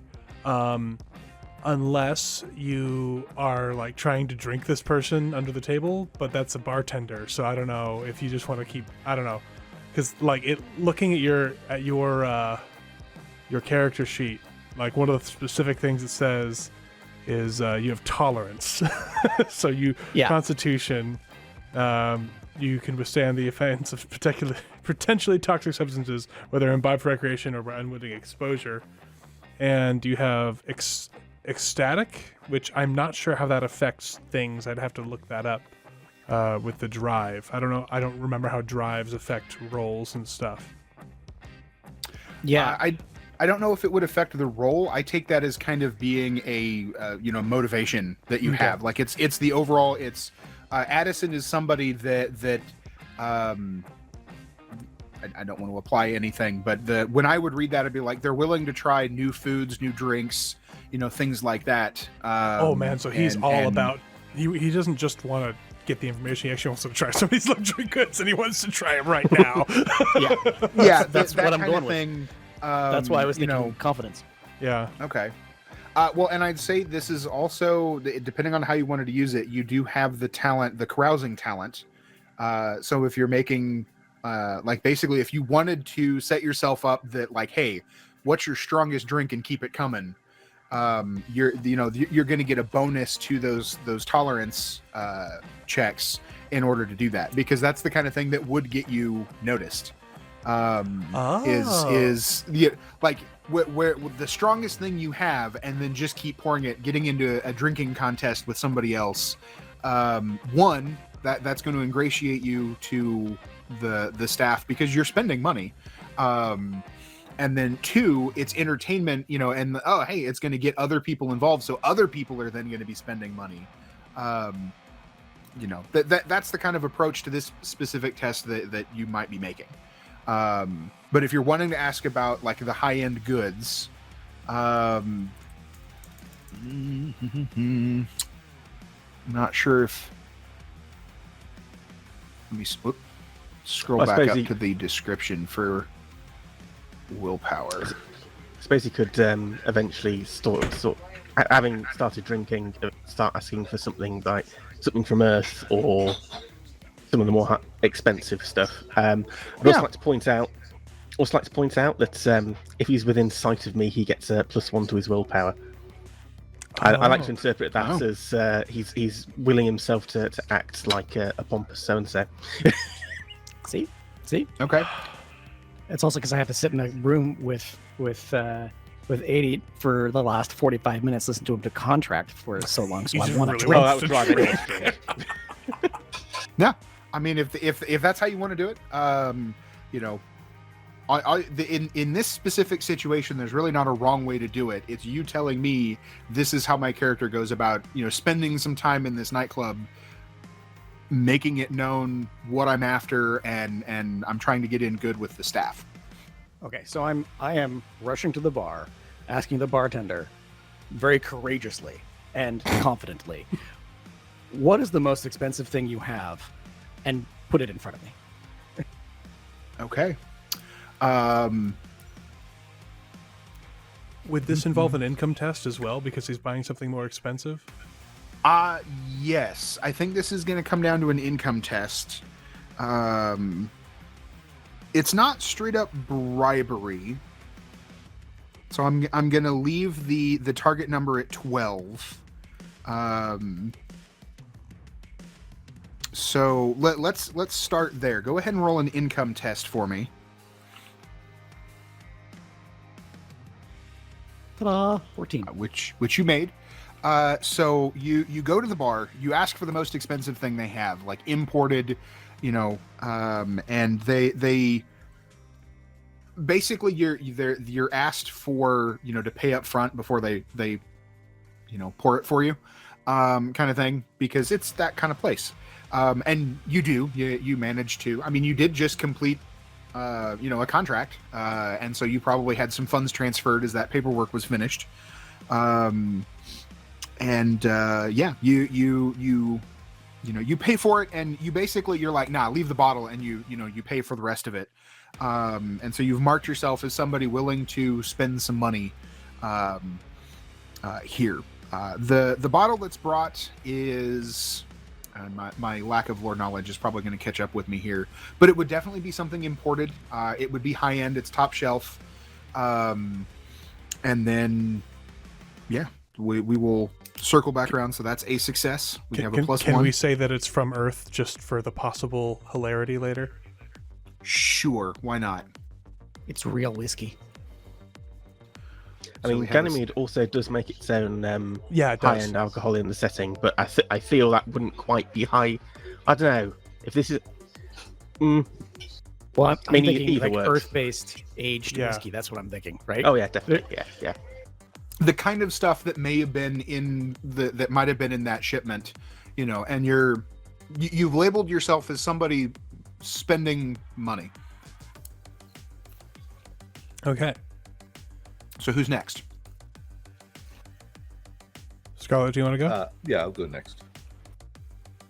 All right. So while Addison's over there getting drunk, I'd like I said, I'm gonna try to find like a server off by themselves and try to get a look at the menu by not necessarily intimidating them, but and not trying to set my, because I mean I'm in a like a armor onelet.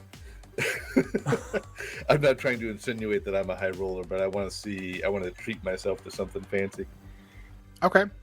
Oh, go ahead. I'm picturing like a Karen, but one who can suplex you.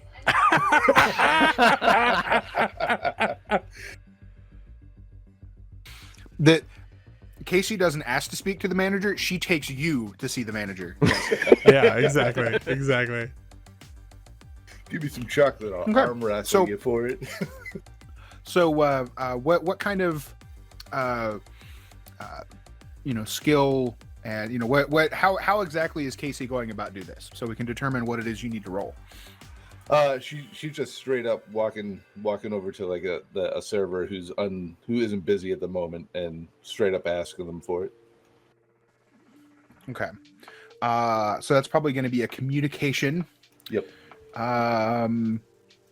Bargaining, possibly. Maybe investigation, given that you're looking, you're trying to find something specific. I don't have any focuses on their communication. Okay.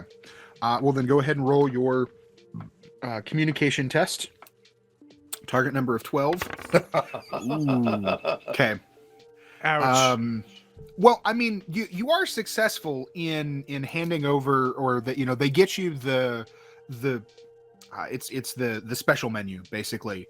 But then like you see the prices attached to it, and even though you just got paid, it's pretty obvious that you have sticker shock looking at it.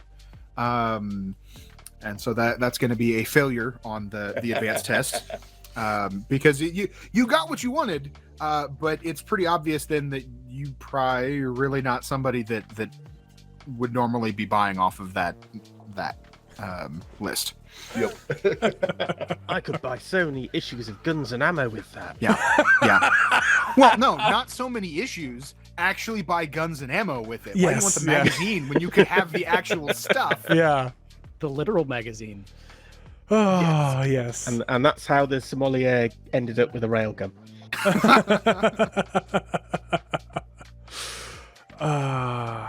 Cam, do you want to go, or do you want me to go?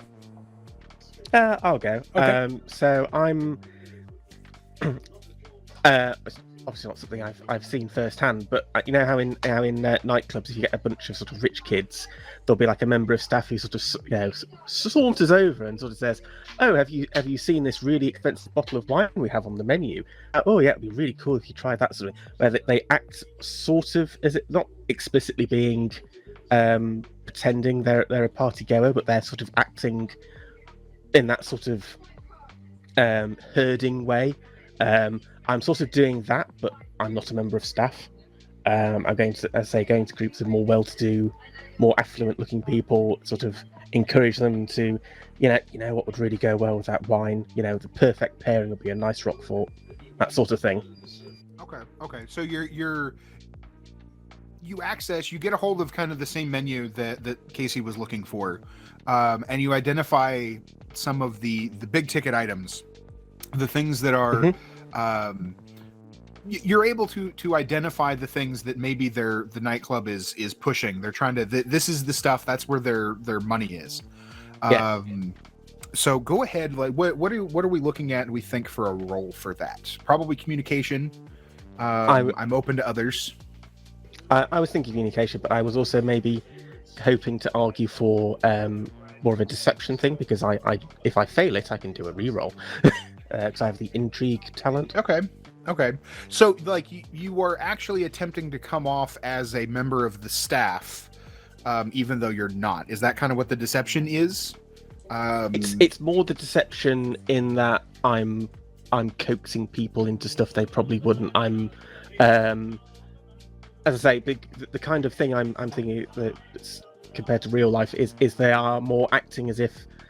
This member of staff role is sort of going up to people pretending, oh yeah, we're going to be buddies, even though we're a member of staff, and that's why we're going to hang out, and we're going to try all these expensive drinks, and I'm going to make sure you get the best service, and that's that sort of thing. Okay, yeah, I mean, I'm down for it. Go ahead and make your deception roll. Yeah. You pull that off without any trouble. So you spend some time going, to these groups, and again, this whole process is taking some time. And as the afternoon into the evening begins, the more folks start coming in, and you're bouncing from one to the next. You sort of, they don't realize how much you're circulating, but you are. And maybe you've actually done this in the past. This was before you signed on with a crew. You actually fulfilled this role at a club or at a bar or something, and you're really pushing the high profit margin items on the menu. convincing folks to try it and ordering more and things like that. And at one point, with a roll that good, you actually notice that the staff notices you doing this. They're not going to complain because the waiters, that you're generating revenue for them, but that they know that they've taken note that you're working on the behalf of the establishment. So we do have another success. Okie dokie. In terms of stunt points, well,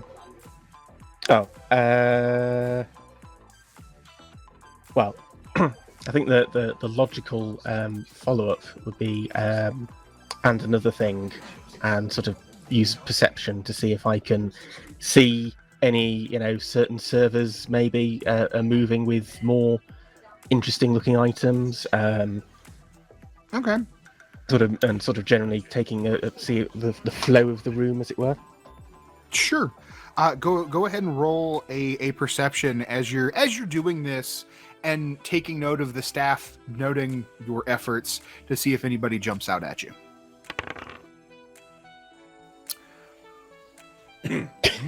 Let's see.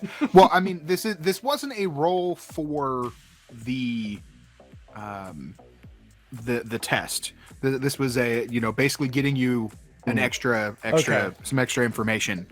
So it doesn't count as a failure, but you don't really. There's not any specific member of staff that jumps out at you as you're doing this. Yeah. He looks you look so good. Really good doing this. Yes. This is aid in their natural element. Let's be honest. Like if he wanted to run this place, he probably could, but he instead chooses to slum with you lot. So okay, next roll. All right. You sit at 1 and 2. All right. So trying to think of a way I could use intelligence, but I think it's just going to be the. Well, I mean, you could, like I said, you could strike up a conversation somewhere. Yeah. About what I'm imagining is Kaylee at the shindig or whatever it was, when she's standing off to next to the buffet table with all of the ship people having this like mechanic discussion at this hoity-toity. I was just about to go there. So Chow just kind of looking around. He's still bobbing his head to the belter music. It's moved on to something a little bit calmer now. And do I need to do a perception roll to pick out the bar security myself? I know Casey did, but I don't know if she shared that information with us. Did Casey share her findings with the rest of the group? She did not, because the group kind of split up as we came in. All right. Well, then before I do the roll for the thing, I would like to do a perception roll to see if I can identify some security personnel. Sure, go for it. Okay. Let's see if I can make it say the right thing. Let me do it if I do it like this. Yes! I see nothing. No.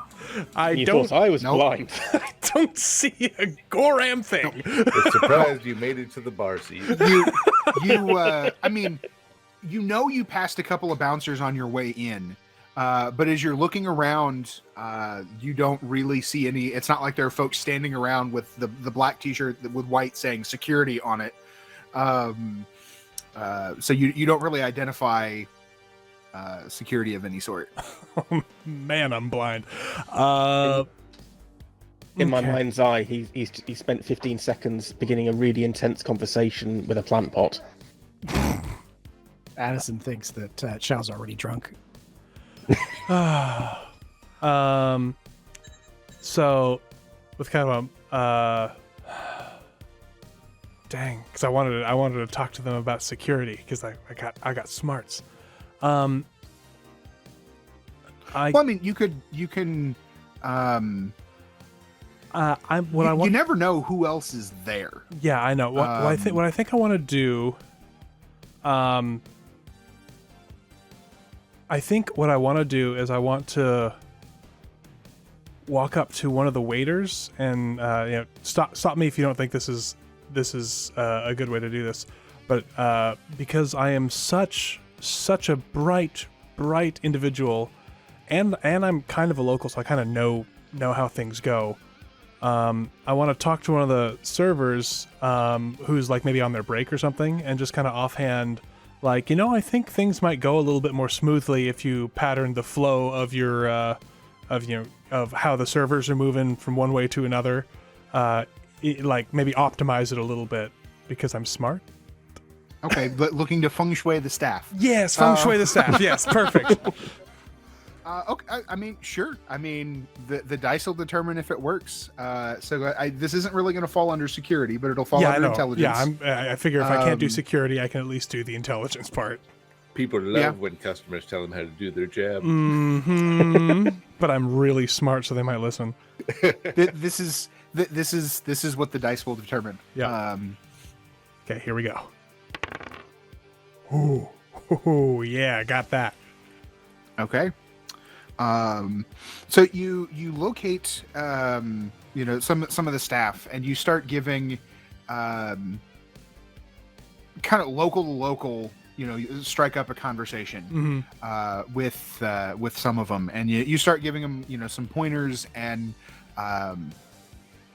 just efficiency things about, you've got essentially they're walking all the way over here to fill in their the tickets or whatever, and pointing out to them that if all of the servers basically had the ability to do it on their little tablet or whatever, you'd be able to be processing transactions so much faster, and it would keep everything coordinated. And that is going to give you your third success. So as all of this goes on, your conversations continue. Let's see, who am I going to choose here? Oh boy. You can feel him like rolling the character sheets out in front of him. Which one? Well, it's more keeping in mind what you guys have been up to. Who would have jumped out for this? Mm-hmm. I will also apologize because apparently people are setting off fireworks down the street. Oh, that's right. I'm hearing now. That's just some of that belter rock in the background. Yeah, there you go. Well, I'd say it would be like you all. The staff has also put together that the four of you are here together, for good or for ill, and so as the evening progresses, you've probably been here for a couple of hours now. Working, one way or the other. Yeah, working your trying to ingratiate yourself, making yourself known here at this nightclub. And at one point, one of the wait staff comes around. They'd probably go to Aid first. Of course they will. given what Aid was up to. But they'll end up going around to all of you, and you're essentially informed that you're, basically one of the semi-VIP spaces that you requested is now available. All of you, knowing that you didn't ask for one, can choose how to proceed. I think we bring the band back together first of all, rather than sort of one of us go in at a time. But I'll probably collect everyone, and then we head on in. I'm not an egg to be put into basket, Aid. No, but someone has to guide you, otherwise you'll trip over your feet. Wow. Shots fired. Whatever there, smooth talker. Yeah. And you arrive at, and I'm not a avid nightclub goer, so I have no idea how these things actually work. But here there's sort of some it's space that is removed from like the dance floor, which has now gotten pretty full. We're on into kind of the early parts of the peak time for the nightclub. Oh, Belter Trans, I love this stuff. Start bobbing really hard. There you go. And you all, like, you arrive, there's a complimentary bottle of reasonable champagne that's there, and you all take your seats. And before long, one of the wait staff, who you all recognize her, you've seen her around, and she introduces herself as, why do things have to be spelled weird? Elsie. I will type this, or it's Elyse. I think it's Elise, maybe? Yeah, it's Elise. There you go. Elise. We'll go with Elise. Comes over and slips into, sitting down, with you, attempting to appear, somewhat casual.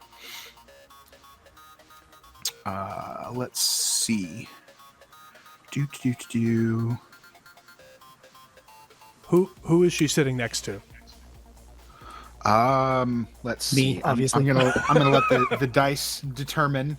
So let's see. The dice have chosen. The person on the end that she is sitting next to is Aid. Of course. Freaking Earthers. As he sips his Earther whiskeys, I like to think that that you like got a second drink, so you've got two of these things of whiskey, and you're bringing them along with you. This is good Two stuff. bottles of whiskey. 2 bottles.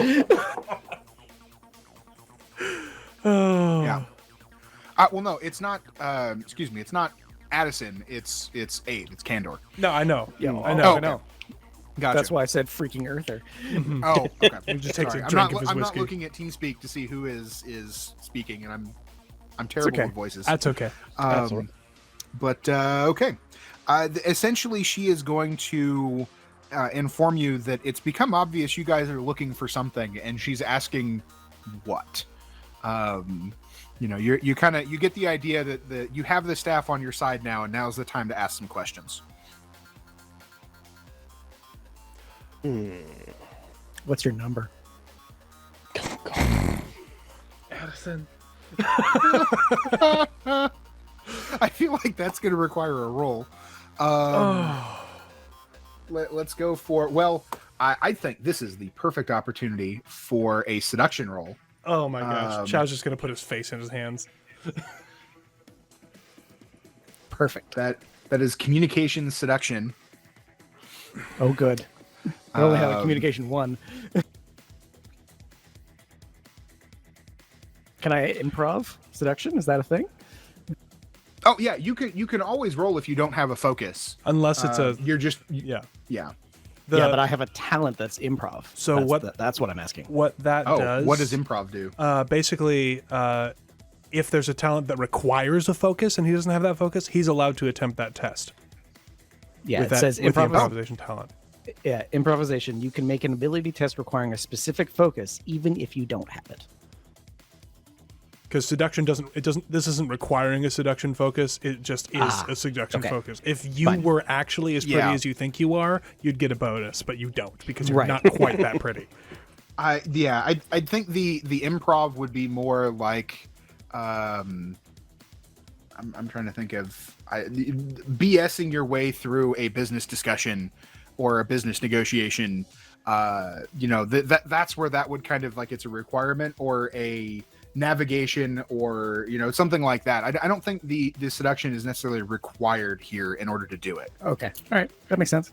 I feel like Addison's done the seduction thing before. You want the communication roll then? Yes, please. It's going to be a target number of 10. Oh. He just got it, huh? Yep. And I get a stunt point for it. Oh man. No, he only got 9. Yeah, but plus 1 for communication. I thought he had failed, but he communication's already rolled in. Oh, it is. Yeah, because he yeah. Oh, It is, yeah. But you have a stunt point to spend. Is there anything on stunts for a social encounter? Yes. You can give. I think you can. I think I can give impress points to other people. Yeah, Yeah, for his next social test against the same target. Yeah.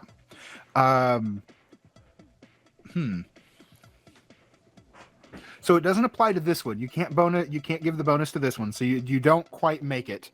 Yeah. Unless So you wanted she- to she spend a gives- fortune getting a number.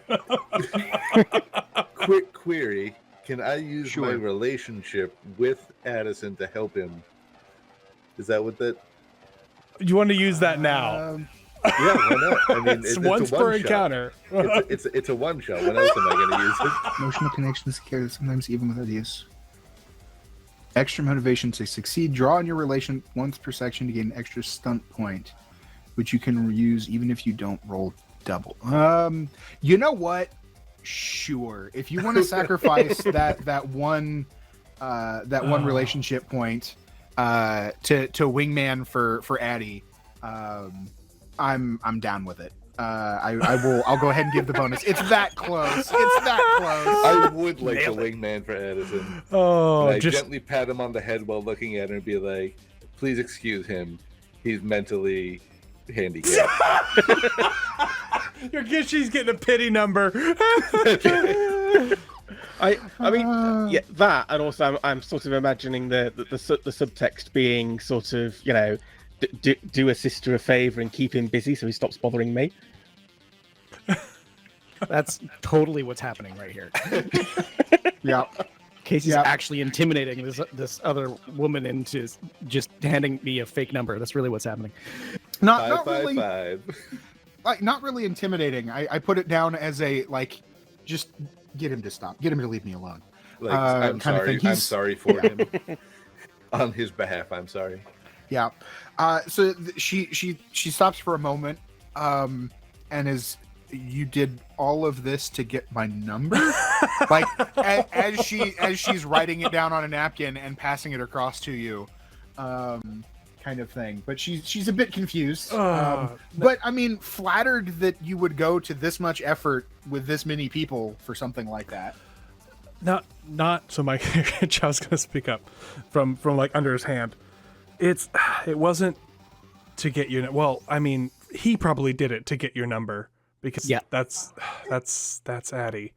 But we had heard that there were some an influx of some high-end goods here, and we were wondering where that came from. We were just kind of curious about that as it relates to shall we say a job we've been given that we're running. You I can haven't see tasted pheasant for 3 weeks. you can see as you bring this up that she definitely looks around the room, but you can tell there's not anybody immediately close that would be overhearing. And she leans in a little bit and said, "Are you looking for Kai?" Who's Kai? Yes. I love this. Yeah. This is perfect. Yes, we're looking for Kai. His some of his family is concerned about him and wants to make sure he's okay.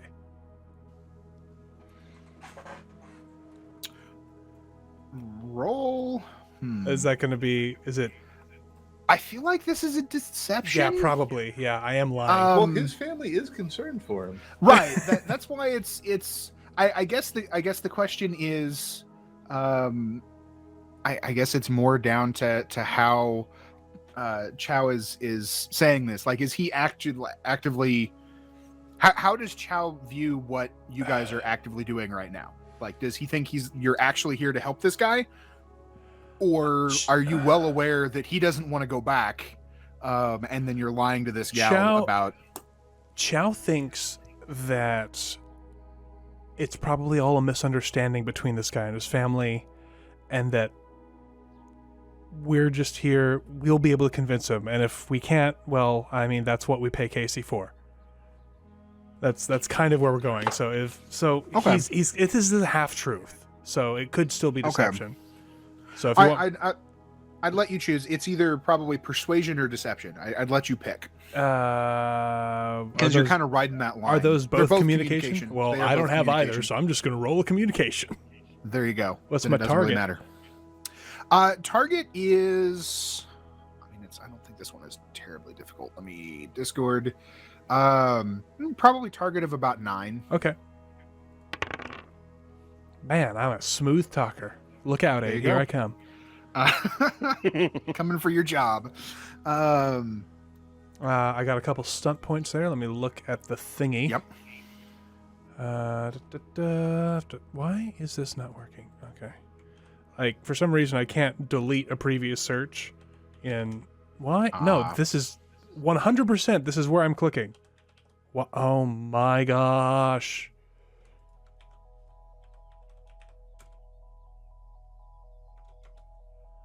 Alright. Stunts. That's not where I wanted to go. Ugh.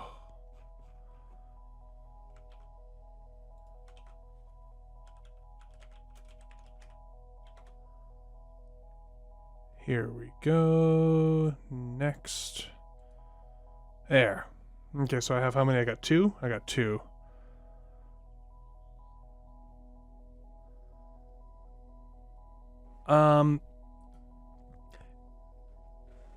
Do I know what her standing towards me is? Is she because I'm looking at the one that says on the fence. Oh no, it's attitude. That's not social. No, that is a social stunt, huh?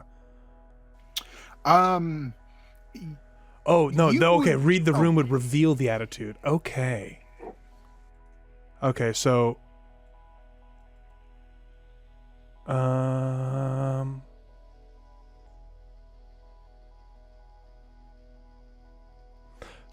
so Oh, that's a shame. If you had been completely honest, you could have used cards on the table. Nope. Not completely honest. But I'm looking at I'm looking at on the fence where it would shift the attitude towards us by 1 for the rest of the encounter. But I don't know if she's standoffish, neutral, or open. And I don't remember what the standings are. Is that all 3? Or is that like how does it? Where are the standings? The standings go in a. I gotta find the right page.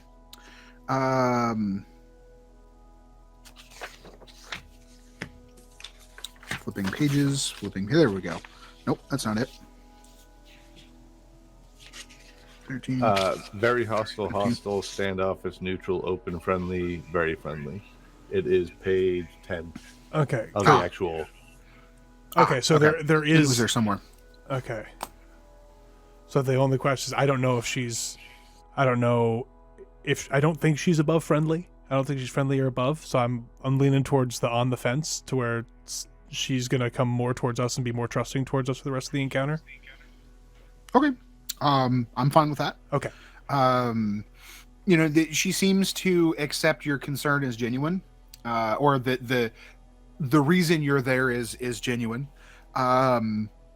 And what she is, rather than try to RP the whole conversation out, I'll give you some of the nuggets of information here. She gives you a quick rundown that Kai is a friend of hers, and that he actually did come to work here at the nightclub at one point. After arriving, he was young, he was pretty, he was very popular. He was personable. A lot of the things that Aid was doing, he was able to do, and so it made him popular with the staff and then with the clientele. But he did draw the attention of an Orn Aquilo, and I'll type that here in just a second. Who I have to adapt things here a little bit. Essentially took Kai in as a live-in boyfriend. Against his will? Yes and no. It was more.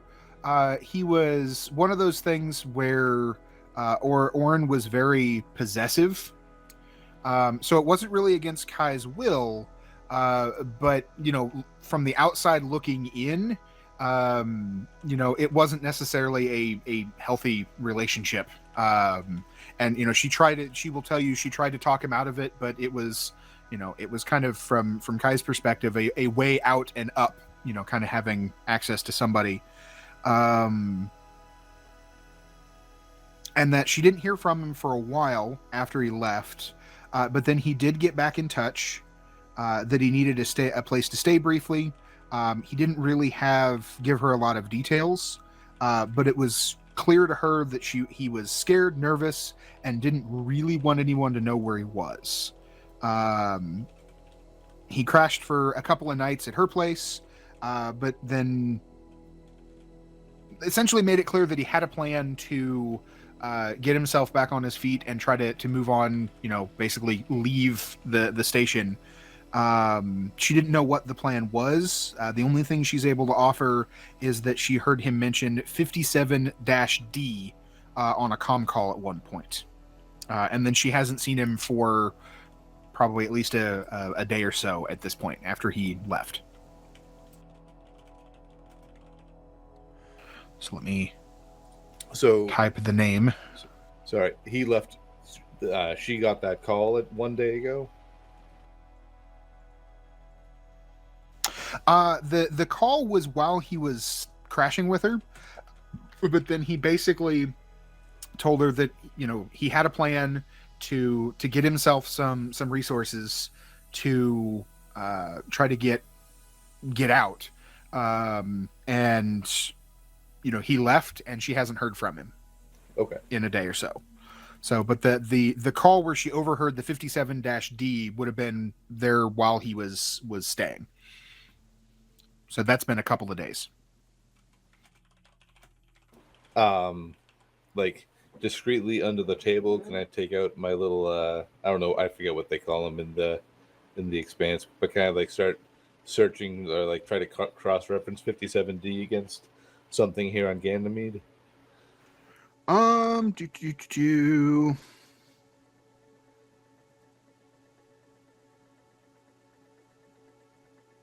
Yes, it'll be a target number 9 intelligence technology check.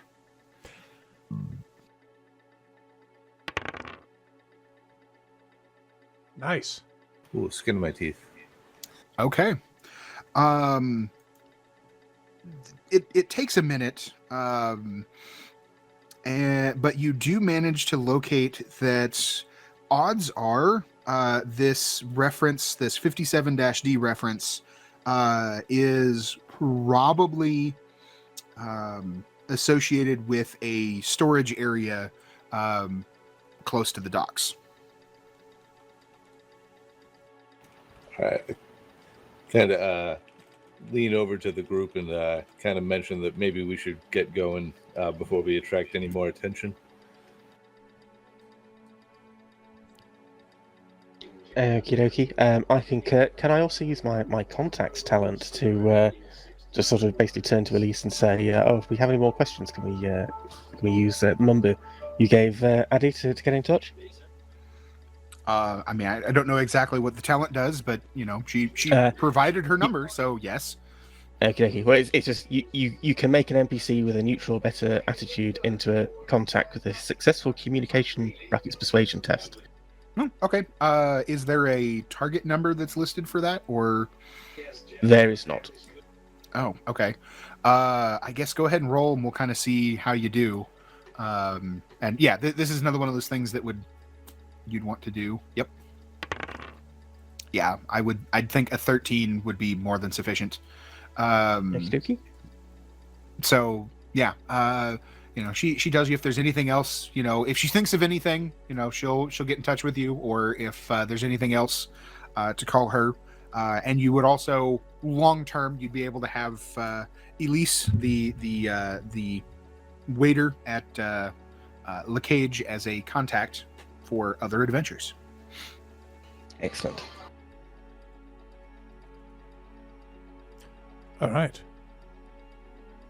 Sweet. Other adventures, air quote. So we all get up and go, and unless Addison's gonna try and cop a feel or something while we leave. I don't know, that guy. He's been drinking a lot. I'll break his wrist. I get the feeling that Addison and Casey are like best friends, but they pretend to hate each other. I'm drinking my whiskey as Casey's carrying me out by the back of my jacket. So, Time to go.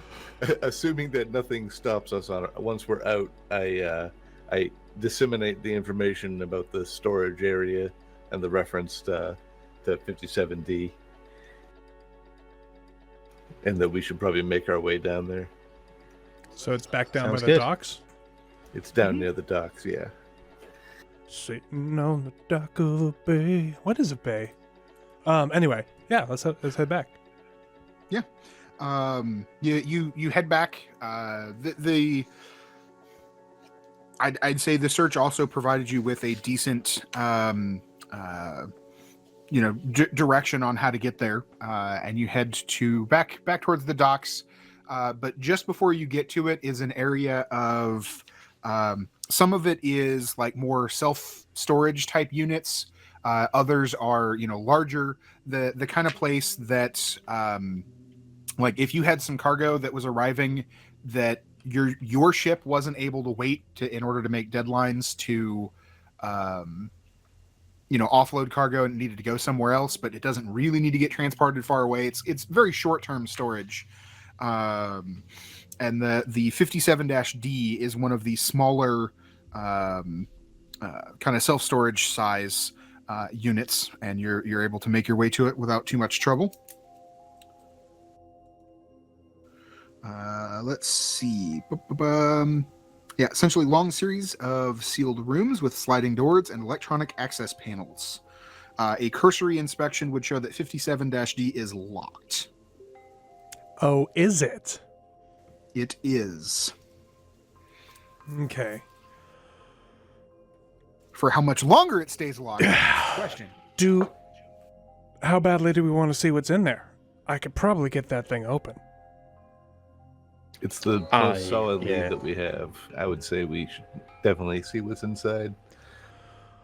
All right. So long as it's not a plastic drum full of acid with a body in it.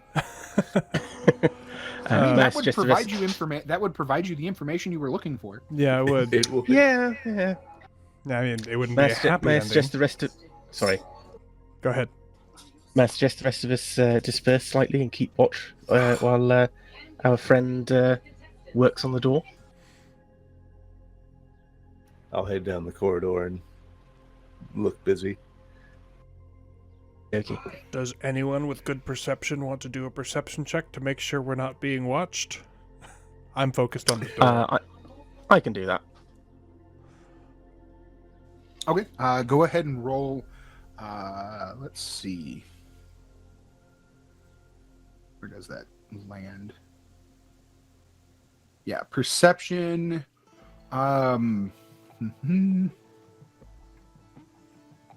Probably perception seeing, perception hearing, intuition. If you've got something in perception, you want a focus in there that you want to pitch at me. I can see quite a few of them applying. I've got no focus in perception. Okay. We'll go ahead and roll yeah. Okay, a 12. Ugh. Not great. It's pretty busy. This is one of those areas of the city that no matter what time it is, there's activity because ships come and go at all hours. But you don't see anybody that seems to be paying your group at this specific locker any specific attention. And there's certainly not any security personnel that are like actively standing 20 feet away about to watch your companion pull out the electronic bolt cutters and go through a padlock. Okay. Well, even though we don't know, I'm gonna try to be surreptitious about this, so I want to do a dexterity stealth thing. Okay. So I'm gonna roll a dexterity, and hopefully I will be super sneaky about this. That's not too bad. Okay. Yeah, a good result. The drama die, not great, but Yeah. you do pull it off. So you kind of, you take your little pad, tablet, whatever they're called. Well, so real quick, go ahead. sorry. So this was just to like I don't know. The way I was thinking was like this is like applying a stealth to what I'm about to do, right? Well, yeah, Okay. that's we haven't gotten to that yet. But Okay. what instead of like standing there, I figure you probably have some of your essentially, what's the word I'm looking for? Your hacking stuff is probably, you know, you've got a couple of items on you. You probably have a couple of programs that are on your my little phone data tablet pad thing. Yeah. So you're actively like plugging into the data pad or into the lock mechanism. And so you're doing that. You know, what this is doing is you're moving up close to it and standing close enough that you're kind of shielding what you're doing with your body. So somebody walking by is just going to see you, you know, like it looks like you're just trying to get the lock open. You're not plugging in and, you know, hacking it. So now go ahead and roll the intelligence security. It's target number 12. Yep. To find out if you're able to bypass. So for whatever reason, it's not letting me select the security thing because my character sheet isn't as detailed as some others. So I'm going to roll the intelligence, and then I add 2 to that. Hold on. I think I might know what is going on there. So let's see. That's there. Okay, up at the top. So like all you see is a block of information. Up next to your name at the very top, where it says block, click on that. Let's see. Hang on. Let me go to here. Like it should say block. Oh, Yeah, there I is. Yes. Okay. The what it was showing is like the condensed version if you just need to reference it, or it's the kind of thing I would use for NPCs as a quick reference. But yeah. Okay. It's still not letting me. Oh, that's right. You were saying it wasn't letting you add the focuses anyway.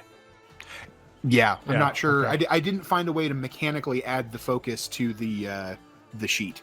Yeah. Okay. Well, still, I think I handily got that. Well, maybe the drama die is not spectacular, but yeah, the roll was this good. This one takes you a minute. I think that's how I'm going to interpret the one. You get through it. It just takes longer than it should.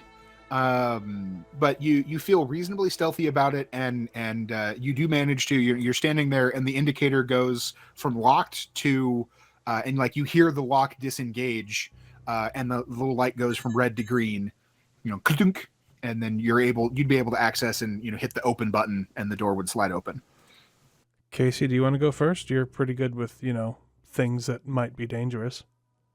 Sure, I'll walk back down and open the doors.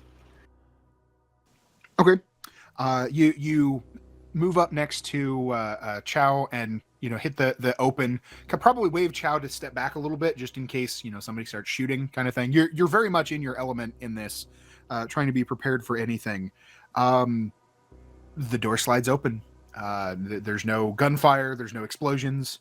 You take a peek in, and you can just see a collection of crates that are all marked with the Amathea Ambrosials logo. You see labels like perishable, vacuum sealed for freshness, you know, all of that kind of stuff. I think we found the goodies. Someone hold Addison. Where's the drinks? Where is it? It's not ours. I feel like he's definitely selling them to someone to get the money to get off station. Can I do like an in-depth search for like any crates that are open or loose or anything that might indicate where he's been selling them to? I mean, none of them are open. You can tell that, but you step in and start. You can certainly investigate further if you'd like. Yeah, look for any kind of shipping labels or paperwork that might be in this space. Okay, real quick, is this so this door is just kind of open onto the main walkway? Is that what it is? So we've just got this open now, and okay, Yep. Maybe we should head inside and just hop inside, and that way, you know, people who do know this is theirs won't see us just rifling through it. Okay. Check the door to make sure we can open it from inside first. Yeah, there's there would be an access panel on the inside. You know, that it's not uncommon for somebody to have, you know, something, you know, come in, have some cargo to sort out, and then, you know, come and go. You don't have to leave the door stand open. Mm-hmm. All right, so we're all piling inside.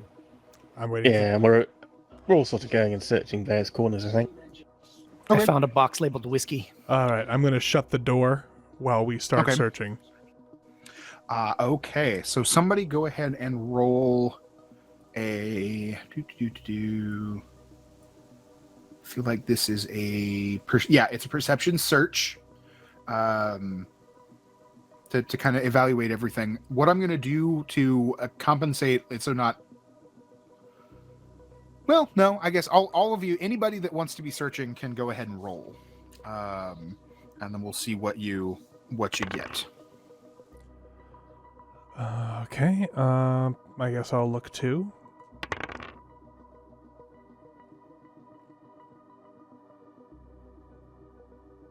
Okay. Anybody else or I'm trying. It didn't. Why? Oh, it's not coming through. There we Click go. on the I got dice it. icon. There we go. Okay, that I've got 3. We going for 4? Well, I think Addison's drinking. Yeah. Okay. Addison found there was one that seemed to be labeled like it had alcohol in it, and oh hey, pop, and it's just like it's an entire case of high-end booze. I knew it was going to be here. They're all nice and neat, pristine, but not for much longer. Could you wait until we're done? Like, could you just put it in your pocket and help us? I'm not going to waste it. I mean, I feel like that is probably part of like it opens and you know, you guys have, you know, pockets. You carry a lot of stuff with you, and like bottles are coming out and going into pockets. I think if Abe we're just robbing has the like place. cargo, has like, you know, the deep cargo pockets is stuffing bottles in there. He jiggles and like jingles as he walks now. But he has on his person a half dozen bottles of Oh my gosh. really good hooch. The rest of you move in and start looking, and you know you're looking at the you know, you find there's little the data card things providing like shipping manifest type information. You can see that basically if you can name high-end goodies, it's probably represented here in some form or another. There's wine, cheese, whiskey, dried fruits, chocolate, champagne, you know. Is that the real works. chocolate? Is that real chocolate? Real chocolate. High-end graphics cards. Chow Real is, chocolate. Chow is going to take a couple of those chocolate bars and put it in his pocket. It's been a very long Okay. time since he's had real chocolate. There you go. You bunch of thieving scoundrels. And he even aids going to pocket some cheese. Tightly wrapped up, of course. I'm going And- to pocket nothing. This has Stick a already bottle of, been whiskey stolen. in- As stick a you're- a bottle of whiskey in Casey's hands. There you go. As you are all doing this, I think all of you know. Do any of you have a focus in hearing, by the way? No. No. Okay, but I think you all rolled well enough on your straight perception rolls. Those of you that did, that a minute or so into your search, you hear a clunk as the door then locks itself.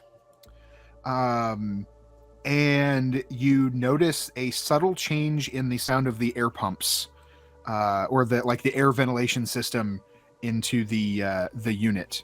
And you go over, and the oxygen in this space is actively being pumped out. Sabaka. I feel like Chow would have a more instinctive grasp of what's going on. Yeah. We got to get out of here, is guys. everyone ready for me to do something drastic? Hold on. Let me see if I can get the door back open. The air. The air's being pumped out. Yes, We don't have time. It's a pretty big space, right? It's reasonable. You would guess you probably have a minute or so before you're dealing with holding your breath, complete deprivation. Okay. You got 20 seconds. Okay, let Val. me You got try 20 and get the you got door 20 open seconds. without blowing stuff up. Here we go. It's going to be intelligence security again.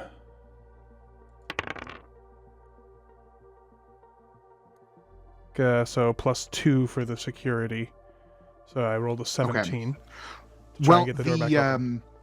You plug back in, and you can tell very quickly the door is, as you would gather, locked, and the security codes are scrambled. Oh boy. I'd say on a 17, you're able to realize there was essentially a let's see, how do I think they describe it?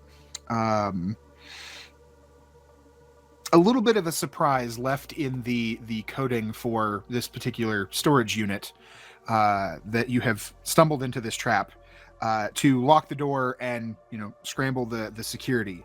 So it's going to take some more work to bypass the trap in order to reopen the door. It's not as easy as it was to get it open. Okay. So we are back into mechanically a advanced test. The target number for the checks is 12, so you do have a success. Because I'll give you, that was the first one. Mm-hmm.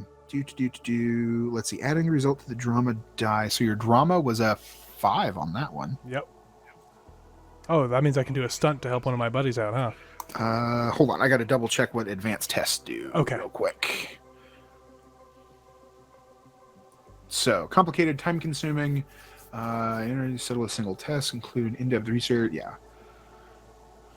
Okay, so on a sufficient roll, the one that meets the target number or exceeds the opponent's result. So in this case, if you roll and you exceed the 12, which you did, the result of your drama die is added to a running total.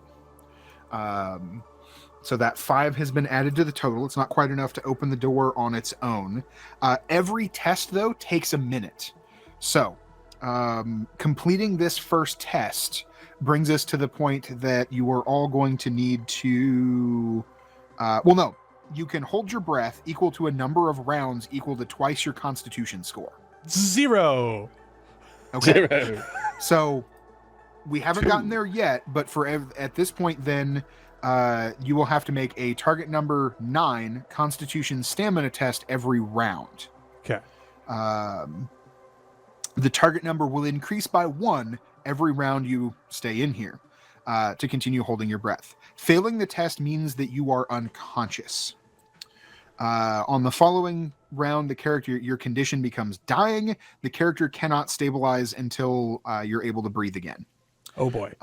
This, by the way, just FYI, is an example of the Expanse's RPGs, the hazards that you can encounter. Believe it or not. I will tell you, I don't want to give you the running total number, but that 5, that was a good roll. That got you pretty close. Yes. So to start with for this round, I need everybody that if you don't have the Constitution, I need you to make that Constitution stamina check at the top of the next round. Okay. How long was it, the holding breath thing? Well, the first minute you didn't have to worry about it. Yep. So up till now you haven't. Every check on this advanced test takes a minute. So that first check he did, Chow went over, plugged in, probably started cussing a little bit, would be my guess. That's realizing what what's Sabaka happened. is. It is a belter cuss. Yes. I learned it. It means dog. There you go. I mean, yeah, that works. And then furiously started, working away at his gadgetry there, trying to get the door open. And I would assume kind of off to the side, providing information like, yeah, hey, we're locked in here. The door locked. I can't get it back open right away. It's the codes are scrambled. I have to start from scratch. It's some kind of security system that I didn't see on my way in. But what was the formula for holding your breath? Oh, you can hold your breath for 2 rounds. I think it's 1 round per, or was it twice? The number of rounds equal to twice your Constitution score. Oh, you're good. Before you have to make the roll. Okay, so I got 4 rounds. Yeah, so do I. So we are on round 1 of holding. Well, round 1 of. No, I'm gonna say we're beginning round 2. I think that's gonna be the best way to keep track of it. So like my thing took up round 1 basically. Yes, and that was the minute it took for the oxygen in the space to drop to the level that you even have to worry about holding your breath. Okay. That was kind of the free minute. All right. So before all of our next actions, if we have 0 Constitution, we have to roll 1, or roll to beat a 9, right? Yes. Target number 9 Constitution stamina. and that target number will increase by 1 every round. A couple of other things looking around, just so we don't leave this entirely on Chow.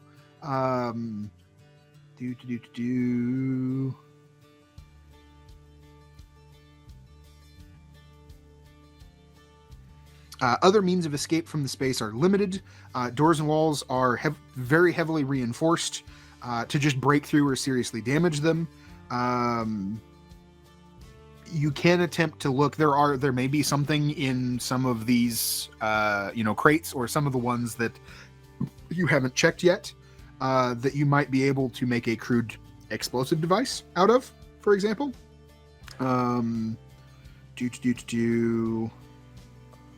While I'm working on the door, I'm going to look over at our engineer, hopefully not too drunk to help, and ask him if he can figure out how to either interact with the mechanics or make something that can help us get this door open, or at least or I don't know, something that can help us. Engineer, help! Mm-hmm. I've got the coding part. You need to do the part that does with the clunky and the machines. Yeah, there would be the panel, that you would use for interacting with the environmental controls, because it may be that if something wanted to be stored at a particular temperature or humidity level, that's basically there would be the opportunity to do that. Yes. That would be probably intelligence engineering, possibly technology. And that would all play a part in the check. Okay, so then what I'm going to do is I'm going to look at the air pressurization unit and see if I can pump air back in. Yep. With my engineering and technology focuses in intelligence. Okay. Can you use Can you use 2 focuses on one, or can you only use 1? It's just 1. Okay. So then I'll use my engineering. Okay. So target number 12. Okay, you and made it's it. +2 to that. Yeah. Okay, the 12 was what you were after. So you succeeded. You have added 4 to the running total. You don't manage to stop it pumping you don't manage to get air brought back in, but you do manage to stop it pumping any more out. So the atmosphere in here is still very, very thin. You'd buy yourself a little bit of time at this point. Okay. Has this bought us? Is this to mean that there's still a check on this next go? There is, but what I'm going to say is the difficulty hasn't gone up for anybody making it. As we head into the third minute, depending on where you're at with your Constitution score, we're now at 3. But the target number of 9 remains the same. I feel I may as well go next to see if I fall over. Okay. Well, I'd say, anybody that if you've exceeded the number for your Constitution score for holding your breath, you're making this Constitution stamina roll to see if you pass out or not. Yeah. My Constitution is 0, so... Oh, okay. Then, yeah. Okay. You've succeeded. Anybody else? I thought we had another person that was... I do. It's me, so let me roll here. Okay. Ooh, just barely. I'm feeling a little lightheaded. That you're starting to you're looking at the text on your pad and everything, and it's starting to get double vision a little bit. And you have to kind of shake your head to focus. So I need somebody to go ahead and make another roll to contribute to our advanced test here to get the door popped open. Okay, so either aid or... I pull out my pistol and put it right up against the door lock mechanism and just start unloading into it. Oh my gosh. Okay. I suspect you may just jam it. I mean, the door itself seemed blow some holes in it, or at least get some help. But perhaps not the... Yeah. I'll tell you that the material that the walls and the door is made out of, you're probably not going to punch through with your pistol. And just but, I mean, just as a this general is sci-fi, note, so well, just as a general note for I mean, whatever's going to happen is going to happen now.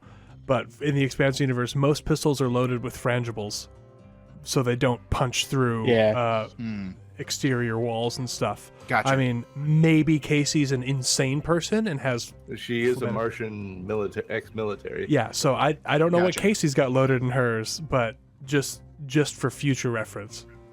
Okay. But I mean, yeah, this is tabletop. This is sci-fi. Exactly. So go ahead and roll a accuracy pistol check. I am gonna bump the target number up to 14 on this to basically see if you can hit the lock. Where it's the same check.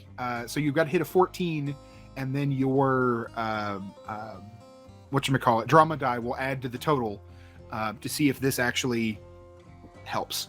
Okay, so I don't know. I can see the accuracy. I can't see my +2 for my pistol on here, so we'll just have to add that manually. Yep. Yeah, it wouldn't. Okay. Yep. So 17. With a 6 on Holy that drama cow. die. So all of this is happening. And Casey, you see your companions move to the door. They start popping panels open, trying to get stuff to work. And let's be honest, this is probably not the first time Casey has found herself in a similarly dire circumstance. I'm sure she has all kinds of stories. She moves to a point so she has a clear line of fire, and just for narrative's sake, where has Casey been carrying her sidearm? Is it just like on a hip? Draws, flicks the safety off and sets up in a like marksman stance, lines up on the lock, and just pulls the trigger once. The shot rings out. Do the firearms in the Expanse, like, are they still using gunpowder? They are powder. They are gunpowder. Okay. They use caseless ammunition, but they are gunpowder. Okay. So it's loud in this this space. Well, actually, it's not as loud as it would be because there's not as much oxygen to carry. Am I physicsing right? Yes. Yeah. I'm trying to describe this if the air properly. pressure is low, then it's not going to be as loud. So that's probably the only thing that's saving you guys from hearing damage, given that this is a very confined space.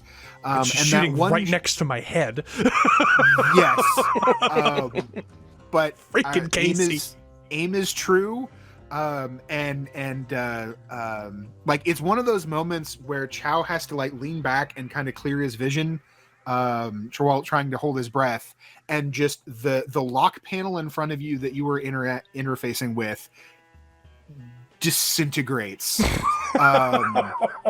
And it works. There's this chunk, and the door like unlocks and shifts a little bit. I'm going to say when it says sliding, it was probably like from either. No, let's see. That would make. I'm going to say the door would have slid up into the ceiling, and so the lock disengages, and it comes up just like an inch or two, and air is rushing back into the space under the door.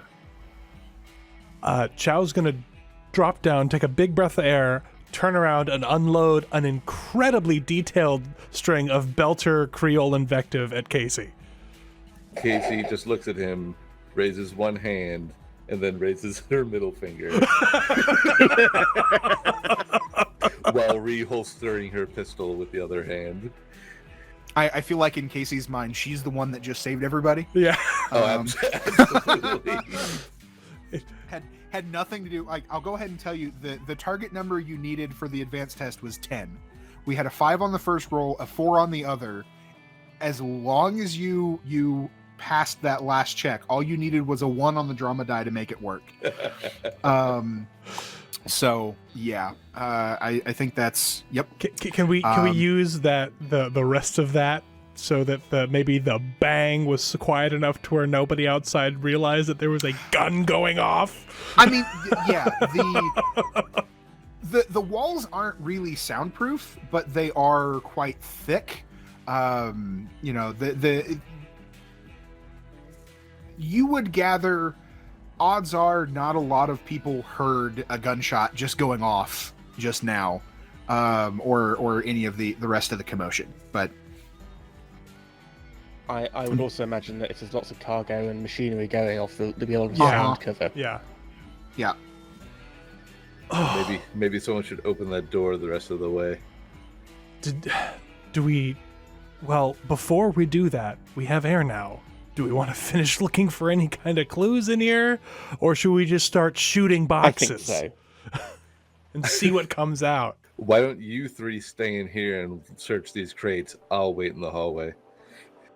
We're going to have to lift the door then. I'm just thinking that the reason I want to keep that door Okay. closed is people aren't going to see people going through. Like Chow and Casey, we're just full on argument mode now. Whoever left this trap for us clearly has someone looking for him. I'd rather not be in a confined space if someone else shows up with a gun. Can I interject? I'm gonna sort of step in between these two When and say, don't you interject, Aid? Casey, can you get the door open, because we need it open anyway. It's going to look suspicious if it's just half open. And while you're doing that, because it's probably going to take you a while to force that door open anyway, the rest of us carry on looking. That sound fair enough, everyone? Sounds fair to me. yep, okay. Real quick, I need to run to the bathroom for just a second, and I will be right back. Okay. Oh, I was that was very patient. I was very patient waiting to use my weapon. that was beautiful. That was such like classic like pulp sci-fi moment right there. Everyone's working, getting the buttons. Case like, oh, whatever, Indiana Jones. Door. I have this image of like Chow like trying to push the panel. He leans back for a second, and you just shoot the door panel, and it shorts it. It pops open, and he's like, "I can't. How did that even air?" And then just like, I was hoping I could learn enough Belter Creole to where I could actually like, action.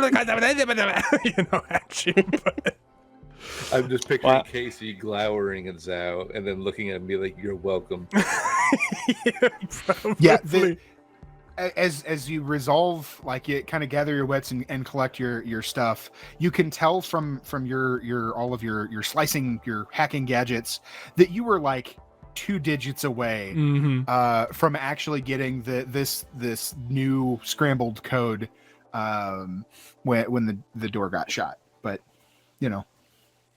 good luck explaining that to Casey. At least no one will know we've been here. Okay, do we need to do another perception to search everything, or are we just searching? To start with, I need a strength check from Casey, because the door is basically, the situation now is that the door has popped open. It's unlocked. It's open an inch or so.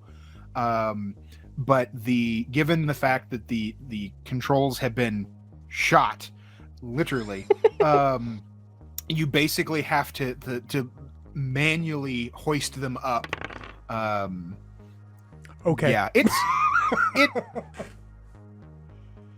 given the 2 on the drama die, like the door is heavy.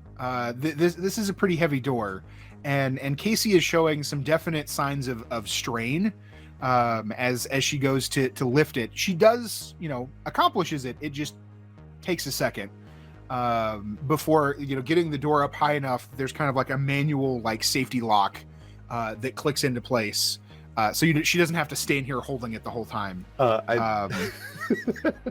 Is this a social stunt, or is this This would be. is this a combat stunt? I mean, depends. What do you want to do? You're not really in combat, but I'd be happy to allow a combat. Well, no, I'd like to use the social stunt and another thing, even though I know that it's not really the point, and let's turn around and go, "You're welcome." Sure. Yeah, I'm fine with that. Chow is just going to ignore her and start looking through boxes, hoping that there's something useful in here other than a death trap. And maybe some earplugs so he doesn't have to listen to Casey gloating later. Enough of that booze and you won't hear anything. Do I look like Addison to you? You really want me to Speaking answer of that, I'm going with her. Okay. Okay. Oh, that was fantastic. All right, so I kind of Okay. post up outside the door, kind of like leaning back, keeping an eye on the area. Okay. So I will need. There's not really a lot more to find in the storage unit. You pretty much like it's short of going through and opening to find out if any of the crates are labeled wrong, which you could certainly do if you wanted to. There's not a lot more to find. It's not like you find a letter or some information from Kai about where he is. But I do need a perception, seeing roll from anybody that is out on watch. I think there were at least a couple of people going out.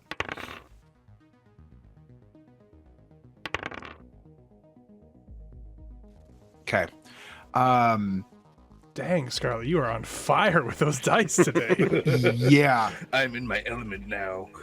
Yeah, at this point, like, Casey is now in full combat mode. Like, somebody just like this literally could have killed all of you in just another couple of turns. So Casey moves up and is scanning the crowd, keeping an eye out outside. Addison Addie is helping. Addison is Still ogling drinking. Casey. You may be distracted a little bit. I'm also going to point out that Casey is somewhat taller than Addie and able to see above, a portion of the crowd. That probably helps. So Casey, you can see moving through the it's not really a crowd, but moving through the folks in the area, there are a number of individuals approaching. Their intent, they're definitely looking at this storage unit. They're headed this direction. They're not really hiding it, and they are moving. You've got very little time before they arrive. You would gather that whatever was set to trigger this trap probably also alerted somebody it had been triggered, and they were in motion. That did take a couple 3 minutes to get open. And I'd say on a 17, you can you see them coming from one direction. You look the other way down the corridor. There's more of them coming from the other way. I just kind of turn my head slightly so that the guys inside can hear me go, "We got company now." I'm assuming Time that's to about as leave, much I time think. as I have. You might have, if you wanted to, you might have a little bit more time, but I mean, if you try to gather everybody up and make a run for it, you're going to have to run through one of the groups. I'm gonna tell the others, move your feet now. And is it like left to right, or is it like up down, like the corridor? The corridor would be like left or right. I kind of envision this as a self-storage unit, but one where it just fronts to a sidewalk. So there are people moving up and down this corridor that have nothing to do with any of the storage units. But if you were coming to access one of them, you just walk up to it. All right. I'm gonna tell the guys to let's go and make a break in the direction of the ship. I'm not sure whether that's left or right, but I'm assuming that they Okay. would know in universe. Yep. Okay. I'm not going to draw my pistol, but I am going to say that we need to go now. Since someone just tried to murder us. It's not out, but the hand is on the butt of the pistol, kind of thing. Yeah, it's resting. Okay. Resting there. So where I'm picturing her pistol is, if you look at the picture, that hip holster that the character's got, I'm imagining that to be the holster. Okay. Put that up on the screen for people to see. I take Casey's word for it, and I say let's go. I know when trouble is trouble, so I am not questioning. I do grab one more piece of chocolate and stuff it in my pocket and keep running. Hopefully Okay. they won't hear the clinking of bottles. They're gonna hear bottles around. I'm already running. Chink, Okay. chink, clink, clink, sloshing about. Let's see. Well, it's the danger is, will any of the bottles break while he's running? Oh That's no! Make an acrobatics check. Okay, this is going to be a contested Constitution running. I think. Oh, Constitution doesn't sound good. Let me just double check because kind of characters overall Aid health, and showering. fortitude, resistance, start. Yeah, I think running applies. Mm-hmm. Because yeah, Could I make an argument for dexterity? Because it says deftness, agility, and reaction time affecting how quickly and gracefully the character moves? Or is it because we're trying to beat somebody else and so... it's more that the way I envision this happening is you're all gonna, like, Casey steps out, kind of looks around, very quickly notices that this is happening, kind of half turns back in to call for all of you, and you all come out and make a break for it in the same direction all at the same time. And it's kind of it's going to be a group check, so I need at least 3 of you to get a better score than the pursuers, and it's going to turn into a straight foot race. Depending on how the foot race goes, dexterity and acrobatics might play a part in getting you a lower, like getting you a bonus on any further checks. But at least initially, I want to set how the chase is going to go. Okie dokie. If that makes sense. Enjoy, everyone.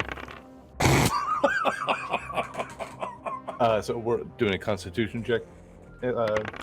Constitution running, if you have a focus in running. I don't know if anybody does. My God. Addy, I guess the booze has just fueled him, because look at him go. It's like drunken boxing. He's in his now element. I gotta roll. He has stolen booze before. You can tell. It's like, I got this. I used to do this as a kid in the grocery stores. Yep. Well, only 3 of us need to beat the other guy, so can Casey just shoot Chow in the knee or something? Oh, mercy. Hold on. I don't think these guys have a focus. I just have to double check. Can I use my stunt points No, to throw a they bottle don't. at their face? That would be an attack, I think. No, but duck hold and on. weave may be helpful in this encounter. Oh, man. Oh yeah, I think there are specific stunts for chases, isn't there? Let's see. Oh, I think there are. 18, 10. You got 3. Nice. Because they only rolled a 9. So you make a break for it out of here, and you can tell they whoever these folks were, they probably were expecting you to still be locked in, or not ready to make this kind of move right after the getting out. So you make a break for the ship, and at least initially, the 4 of you kind of pull together. Chow may be lagging to the back of the group just a hair. I'm a healer, not a runner. Yeah. And you manage to get, maneuver past the group coming from the direction, I'll say, that you broke left. And then all 4 of you are now in front of, they've turned to start chasing you as well. Okay. I think we're all following Casey's lead at this point, because this is kind of her thing. So what do you? They're still it's going to take a couple of more successful rolls before you completely outrun them. So do you just keep up the pace, try to outrun them, or is there anything that you want to? This is the time where you can kind of get creative a little bit, in possibly pushing yourselves out in front. Uh-huh. I'm trying to think. So Zhao's from Ganymede. Yes, I am indeed. So I'm thinking that Zhao and Addie go break to basically split up, heading back to the ship. Okay. I don't know. What do you guys think? I think there's more of them than us, and if we split, it There's might. definitely more than that. Yeah. All right. So you think just full out sprint back to the ship? Well, so Chow knows these streets, right? Or these hallways and corridors. He knew them. I knew them, but I think I know. Let's see. There are. Oh, Candor has posted the chase stunts. Okay, that'll be useful.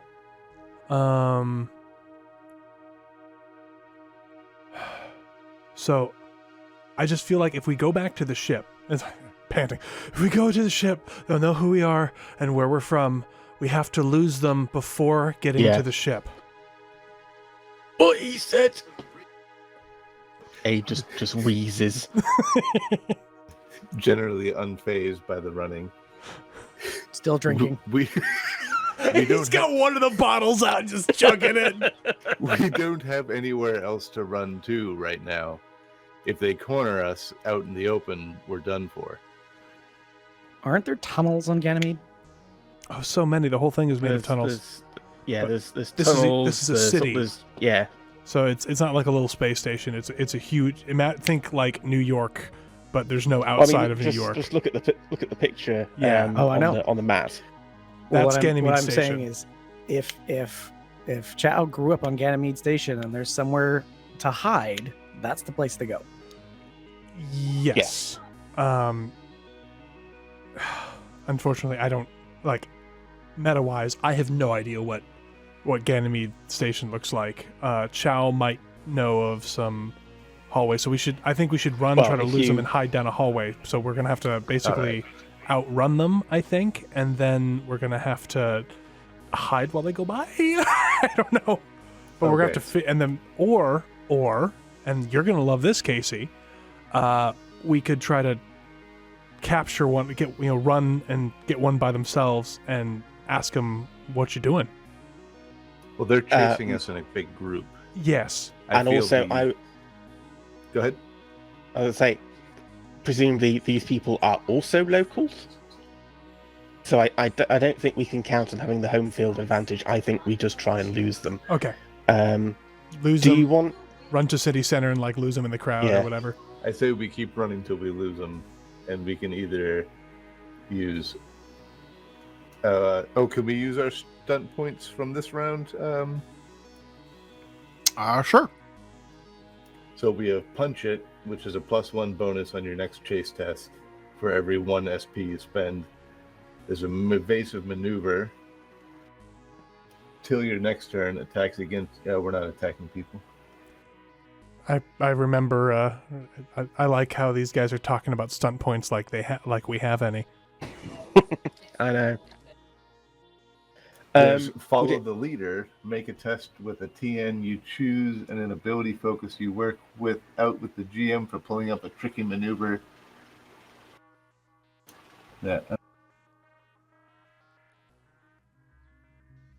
I mean, you could. I don't know. Maybe I'd say do Punch It, because that'll just that's gonna help compensate for Chow and Aid's inability to punch it. Okay. Because this is all a group test, right, Squirrel? Yeah, I'm kind of treating this as a group thing, and I didn't have the chase stuff, so I'm kind of spitballing this, but it would certainly apply if you wanted to kind of pass a bonus on to another round. Okay, so I'll use Punch It +4 bonus on your next chase test. Okay, you can use it multiple times. Yep. It says 1+, and it says +1 bonus on your next chase for each 1 SP you spend. And then, because I have 4 as well, I was going to say do evasive maneuver and Punch It +2. Okay, and let's see. Evasive is attacks against you and your vehicle, if any, suffer a -2 penalty. Okay, Yeah, we're so not being attacked yet. like I say, if they start shooting at you, though, while the way I'm taking this is one of you is basically like, all right, guys, head down, just keep moving. And then somebody else is pulling the archer, serpentine, and like, getting you to spread out a little bit. So if anybody starts shooting, they're less likely to catch one of you. So yeah, that's fine. Okay. So let's go ahead and do another round of rolls. Okay, And Constitution see how again. you end up. Yeah, Constitution running. Hey, I didn't do too bad that time.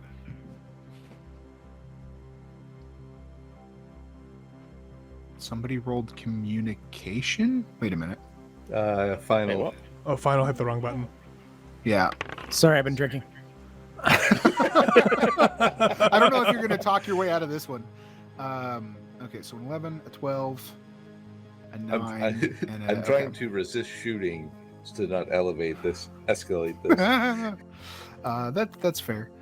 So let's see. They need to roll. Wow. Okay.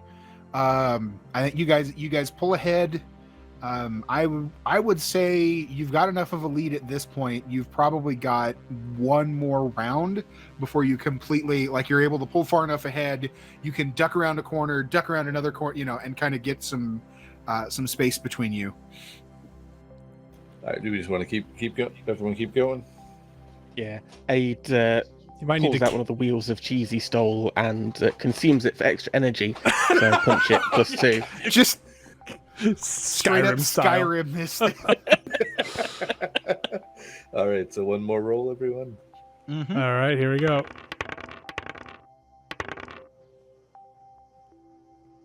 So 13 for me with my +2. Okay. Nice. You guys realizing that you're about to make it, even those of you that are probably starting to feel a little bit winded on this chase, you managed to put that one last burst of energy in to make a break for it, around a corner, around another, and makes a couple of turns in very quick succession before ducking into kind of this side alley tunnel or whatever, and then just stopping for a while. And it's not like they go running right past you, but 10 seconds ticks over, 20, 30, a minute, and a couple of minutes go by and nobody comes chasing after you. And you're reasonably certain that you have avoided or evaded your pursuit. I want to check the local network and see if anybody has reported a theft or a chase or anything like that. Okay. I don't even think you would need to pull a roll for that, because you're not really getting into anything like that would be a public announcement. Yeah. Kind of thing. So you're not really, unless you're wanting to try to get access to the protected security feeds and tapping in. I just want to see if they've announced it to everybody.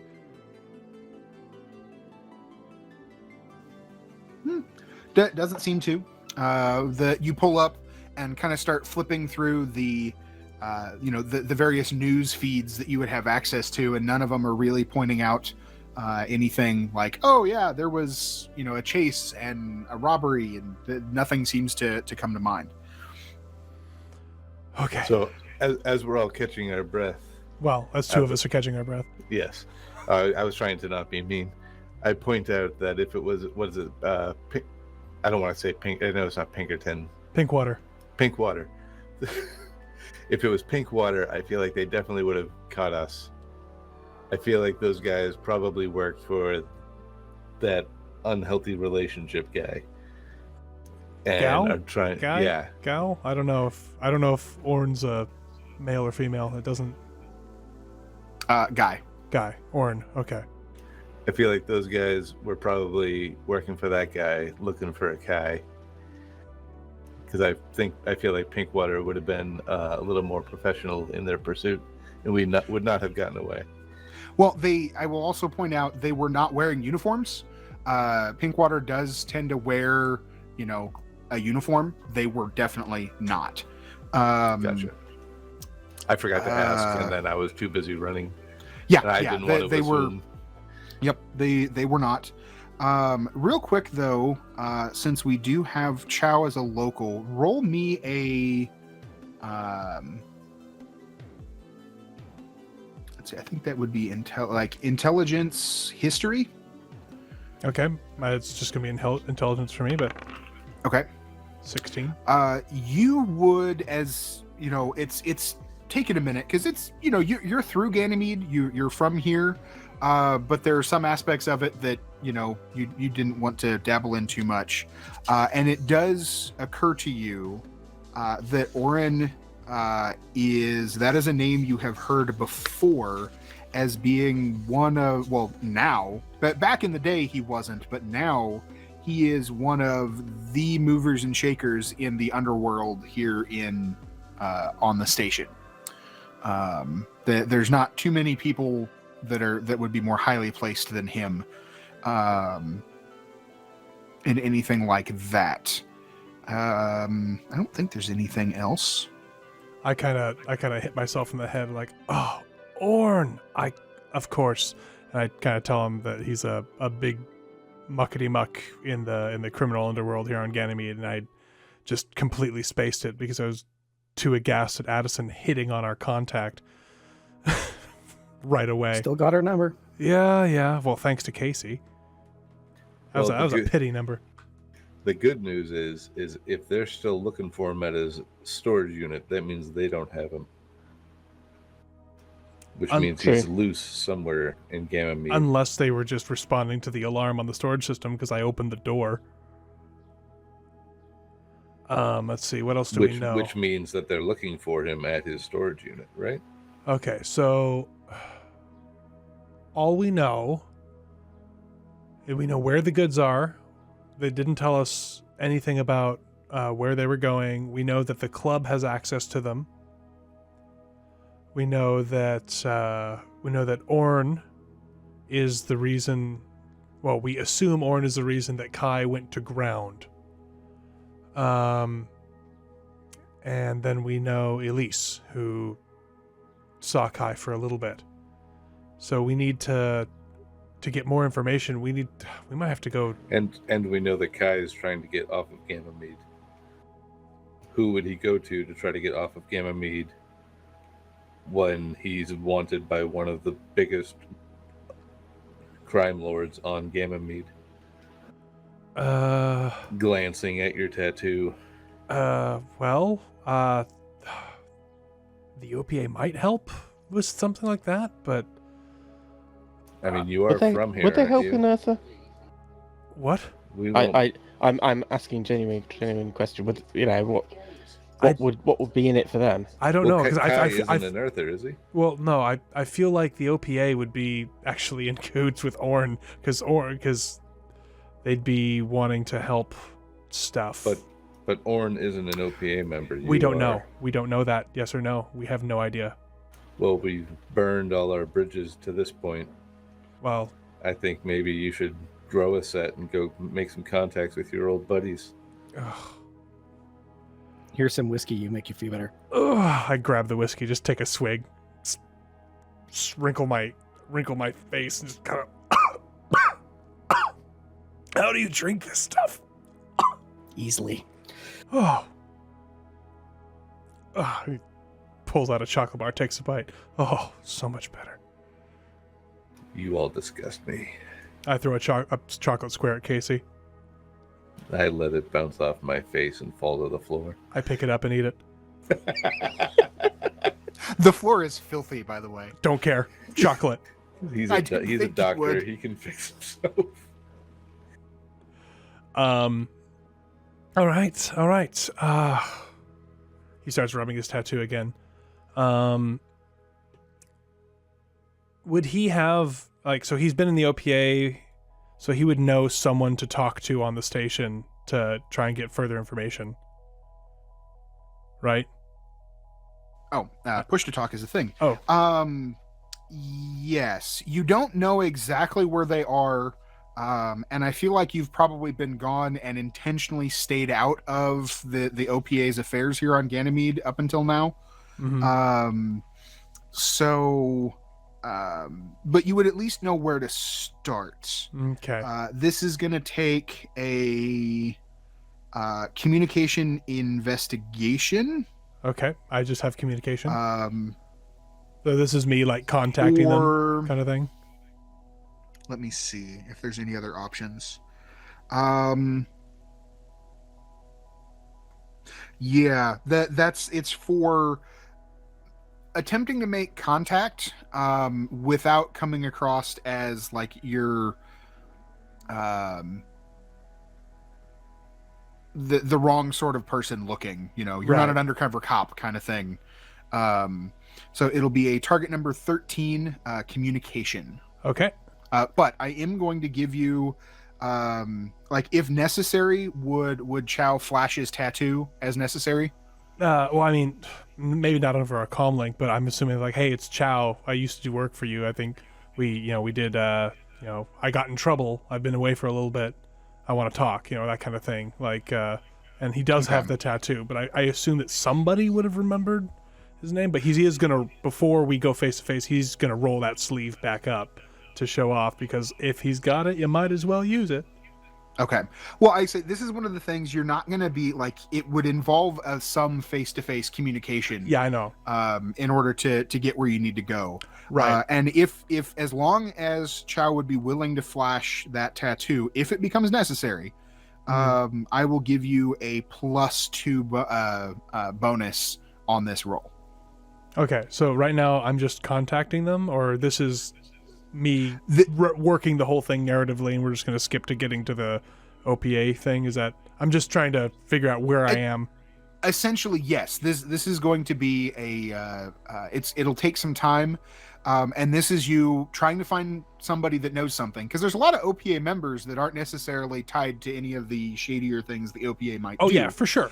And so you're working your way through any of the contacts you have, trying to get in touch with somebody that can actually help you, or get pointed to a location you can go to find somebody that can. All right. So this sounds like something that Chow's going to have to do on his own, because I really don't want 2 Martians and an Earther running around with me as I'm trying to find the OPA, because they're not gonna, especially not Aid, especially not that guy. Oh, yeah. With his pet Martians. It would depend. It would depend on the disposition of the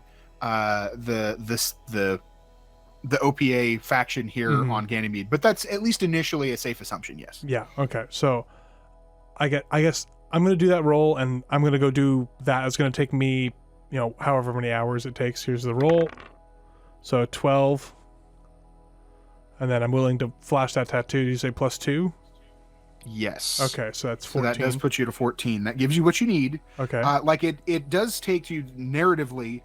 You start working through some of the folks some of them just straight up won't talk to you. Some of them won't tell you anything because you've been gone so long they really don't know what your point, what you're here for.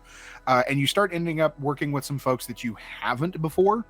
And at one point you're in a conversation, you kind of meet, and you can tell the conversation isn't going anywhere. And then, you kind of reach over to kind of scratch your arm, and it pulls your sleeve up a little bit to show the tattoo, and that seems to show the individual enough of what they want. And they will they'll tell you that somebody will be in touch. Like you trade, essentially you give them a phone number, which if you don't want to give out your actual number or contact information, you easily would have been able to pick up a burner kind of thing.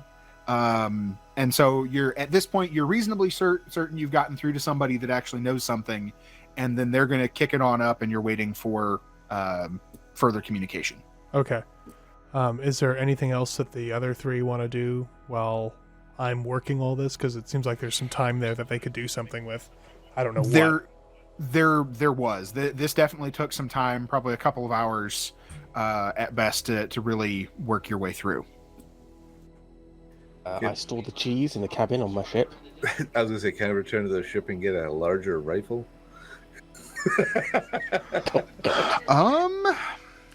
I don't know if we'd have a rifle, because we're like a maintenance ship, right?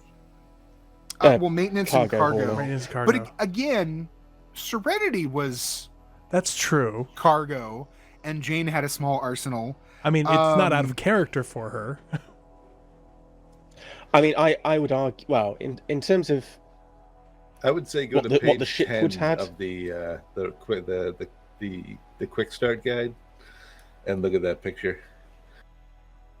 Yeah, that's I saw that.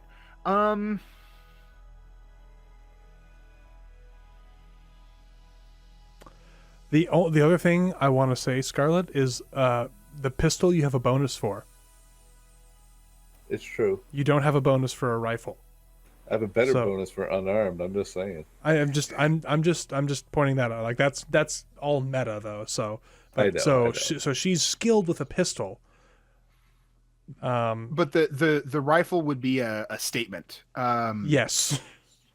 Well, I kind of, yeah, I sort of also get Quigley Down Under vibes from this. Like, although, yeah, yes and no. Like, That's no if you're gun. carrying the This rifle, is a doesn't- gun. Yeah, well, you can carry a rifle, but you don't necessarily have to use it if that's not what you're as good with. Yeah. I would say that Casey is the kind of person that if she doesn't have one on the ship, she would know where to go look for one. Mm-hmm. So let me do this first. We'll do another odd or even. So go ahead and call odd or even. I'll roll a d6. And then if it matches, you have one. If it doesn't, you don't. But then we'll progress to actually going to look for one. Even. Wah, wah. Nope, unfortunately.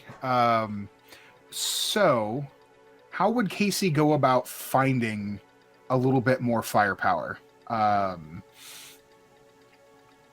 here on Ganymede? She just goes down to the local Walmart and buys a rifle. I mean, it's that simple. I mean, there's gun stores. Oh, yeah. Going to buy one is an option. That would be an income test. But I was She could leaving get, it open if there was another option or another idea. She could I'm get trying her. to decide if there's some sort of like Martian Black Ops undercover resource. Not necessarily legit military stuff, but I don't know. No, well, you can't have a 9mm chain gun. I don't want a chain gun. So, I mean, you could ask Abe to pretty please go buy you a shiny rifle. He's pretty loaded. I'm sure he won't mind. As long as he gets to call you his pet Martian. I Yep. mean, if there are legit just weapon stores where I can go buy one, I would just probably go to the nearest one. Okay. So go ahead and make a income check for me. I'm going to say on a 15 with, that Casey walks into one of these places. I save my money for the important things. Yes, yes. And Whiskey's and, important. walks in, kind of glances over the stuff that's displayed, and starts talking to the guy behind the counter, and very obviously knows what she's talking about. And starts, chatting with the guy, and is very easily able to locate and then pay for some additional firepower. Mechanically, I don't know exactly how this works out, but you now have a rifle. Huzzah. So that one will probably draw a little bit more attention walking down the street. So the other thing on that you get is like a duffel bag to tuck it into, at least for now. Yeah.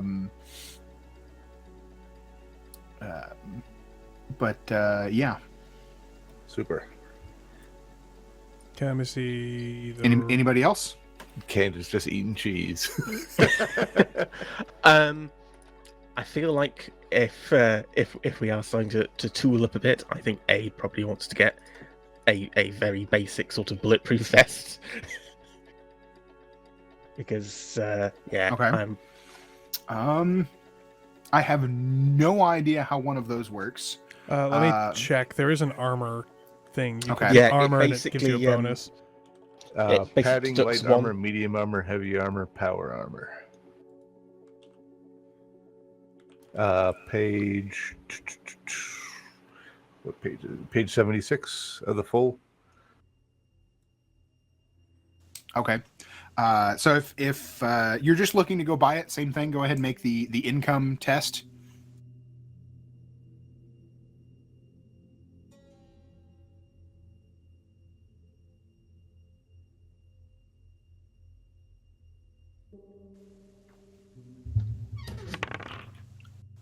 Oh yeah. Oh yeah. He's the rich one. Yes. Yours isn't like, you don't even go and have to buy a used one. Yours is brand new. But it is it would be the equivalent of probably the lower end. It's something that you can kind of not super easily conceal, but at least like wear it underneath something, and it's not super obvious that you're wearing extra protection, kind of thing. Is that going to be light armor or padding? What is the difference? Just so I'm, because I honestly don't know. Padding is +1 armor with no armor penalty. With the armor penalty is a penalty to dexterity, test, and speed. Light armor is 2 armor bonus with a -1 armor penalty. I think it's probably padded. Okay. It's a little bit of extra protection, but not a lot. But it's not really gonna, since you're trying to keep it low profile. I was gonna say, with that income score, you could buy heavy armor. Yeah, actually, he could come back wearing a tank. Yeah, looking at it, he literally could afford heavy armor.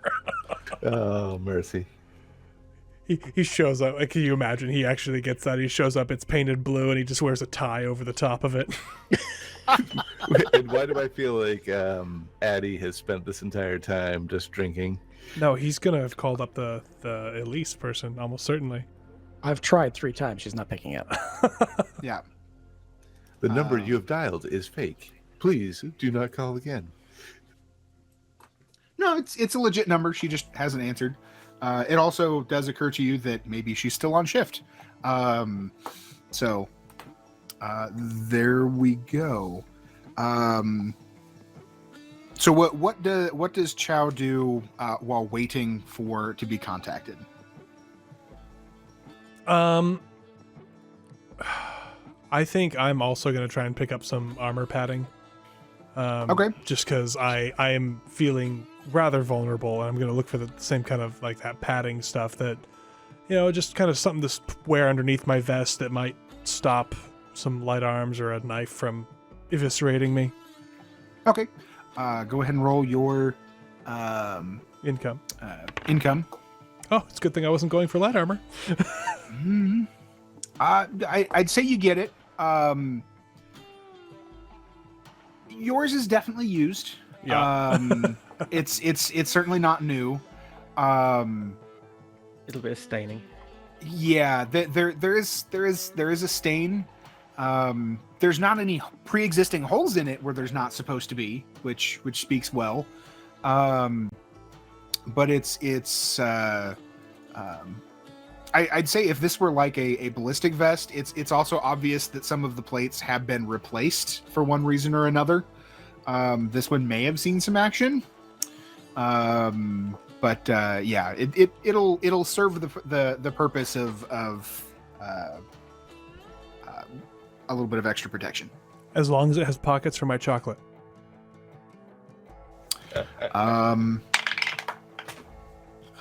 Use chocolate as supplementary plates. No, it's on the inside. Measure. It's got to protect the chocolate. It does have a spot inside where you can tuck some chocolate bars. Yes. All right. I think that's all I want to do. I think that's good. I feel a little bit better protected now. I smell a little funny, but I've got chocolate, so I'm happy.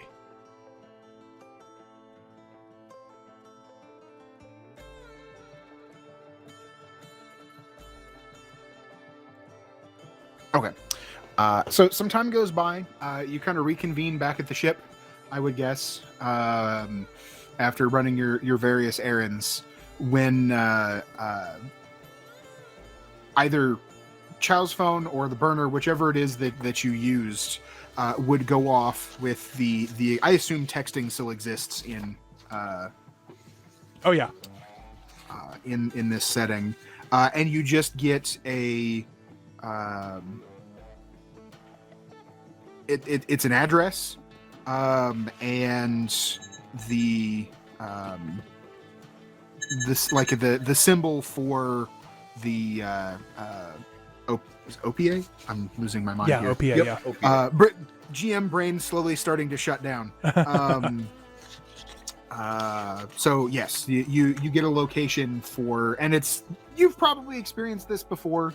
They're still not 100% sure about you, but somebody is willing to meet with you.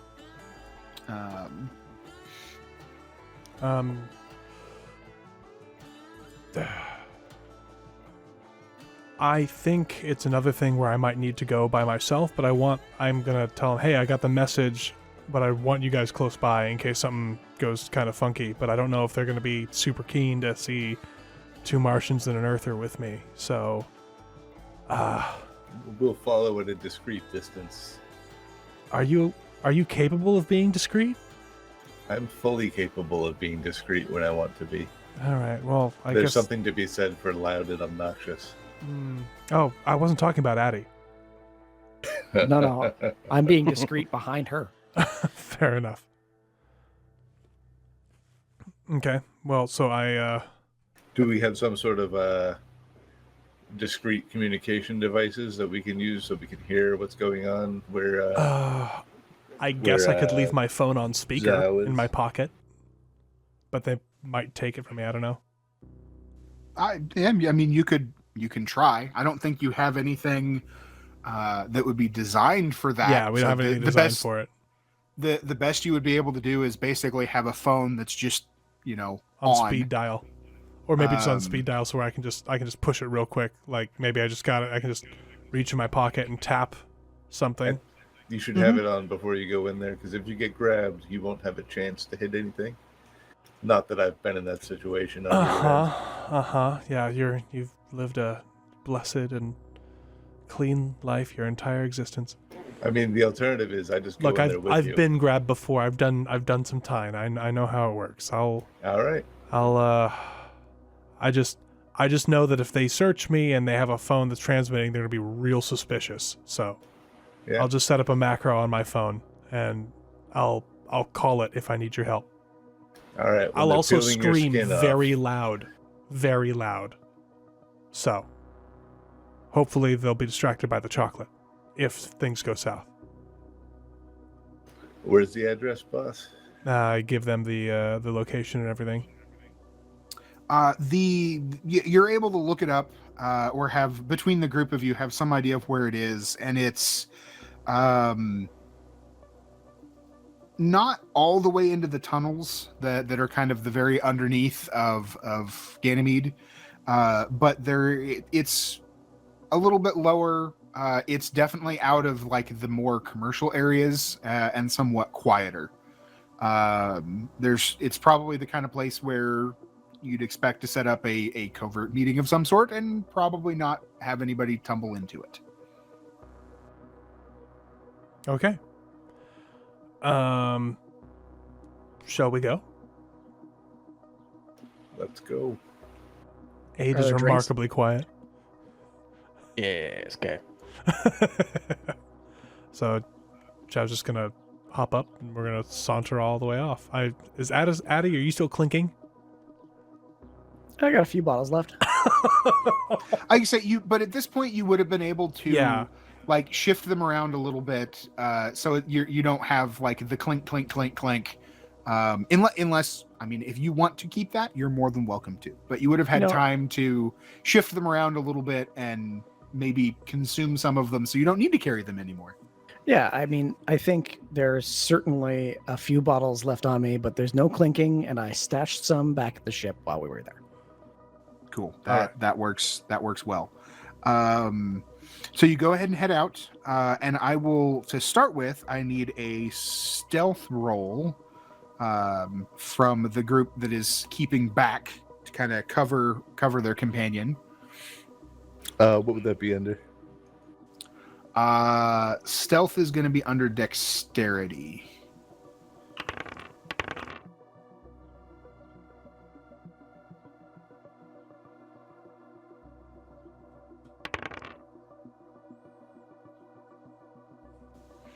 Okay, those are some solid rolls. Let me then roll. Let's see, that's perception.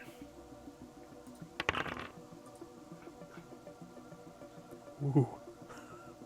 Okay. It's a lot of stunt points, but okay. You make your way through, and Chow, you kind of move to the address given is more like a intersection of a couple of tunnels. So it's less like a street, it's more, the tunnel designations where they meet. And your companions manage to kind of pull in behind you a little bit, and you wait, or the time that was given comes up. A minute or two goes by, 5 minutes, and then pushing the 10-minute mark, you hear a group approaching of probably a half dozen or so individuals. In the lead, let's see if I can do this. If I can remember how to do this, is nope. Hold on.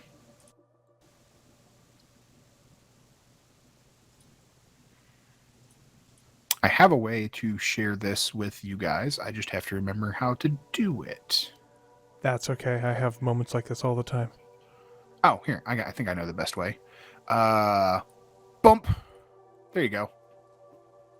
Okay.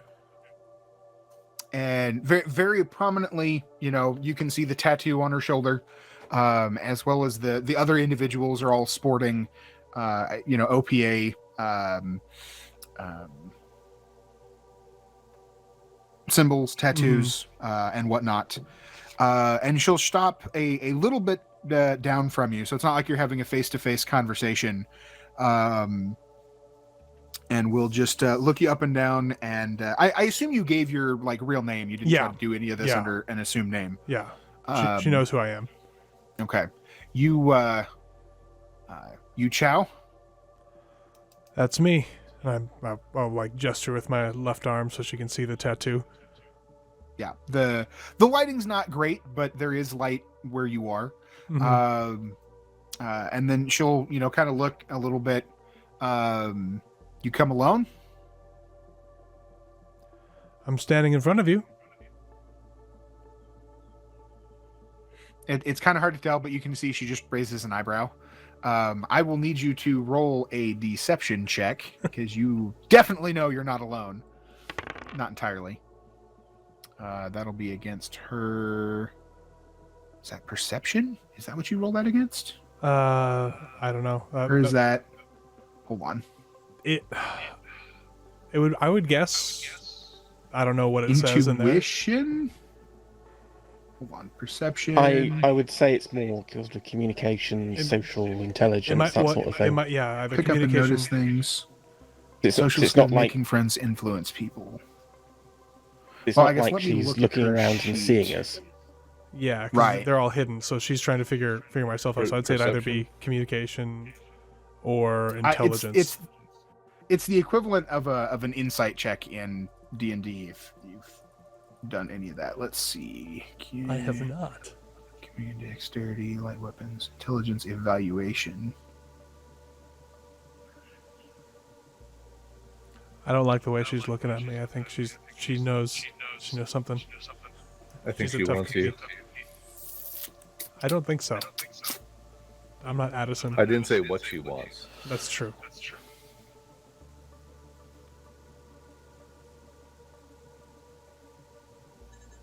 I think I'm going to put this down as perception intuition.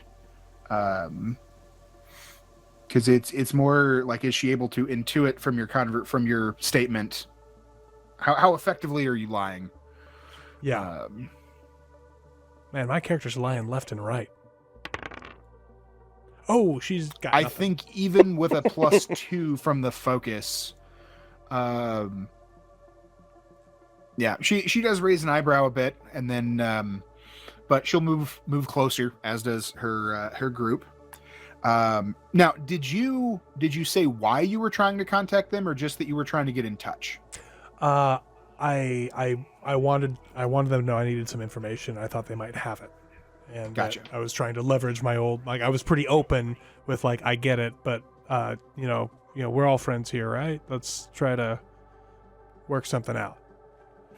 Okay. I understand you want a little bit of help.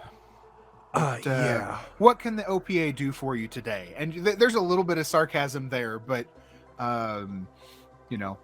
the OPA does attempt to take care of their own, even if their own, in air quotes, are something of an unknown. Right. So I'm trying to think of how I want to phrase this. Basically, I want to trying to decide if I want to be open or not. Screw it. I'm gonna be honest for the first time in Chow's gaming career. I'm just gonna say, I take it you've heard of what's his stupid face's name? Okay. Kai Dardanus.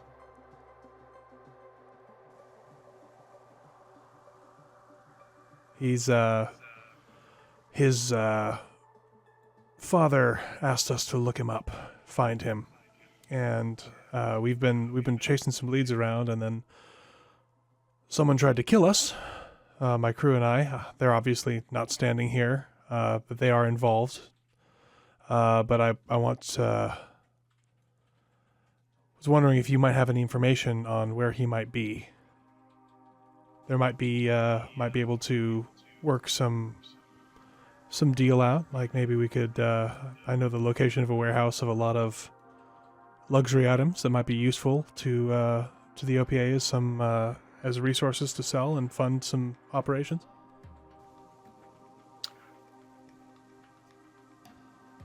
Name might ring a couple of bells. Might be something that I can do to help you. Go ahead and I will let you roll the same perception intuition roll. Okay, so this is, and I will also say this is a place I would normally do this roll hidden. But so I'm as it's a rolling one-shot- perception now. Yes. A 9 with a stunt point. Oof. Okay. Yeah. That's what you get. Okay. I believe her. Yep. How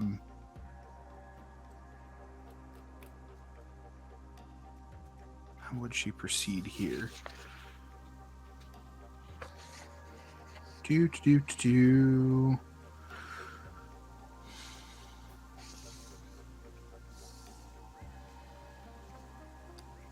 And what exactly is this Kai worth to their family?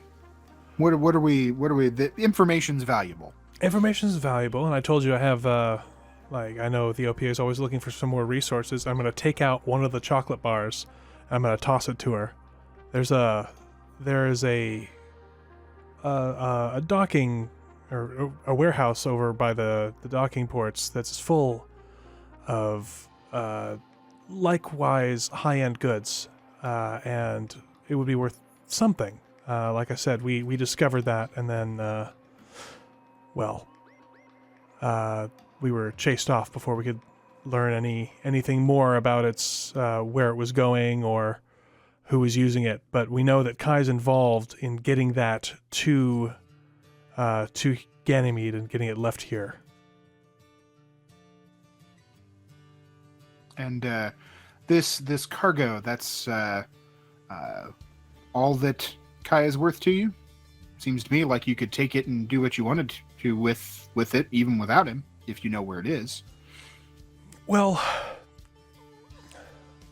like most belters, I'm part of a crew. I'm part of a ship. We want to pay off our the mortgage on our ship, and the offer to us was to pay off the mortgage on our ship if we located this individual. I don't have any promise of cash or anything. All I know is that we're going to be able to get out from under the loan of our ship. So I'm offering what I have.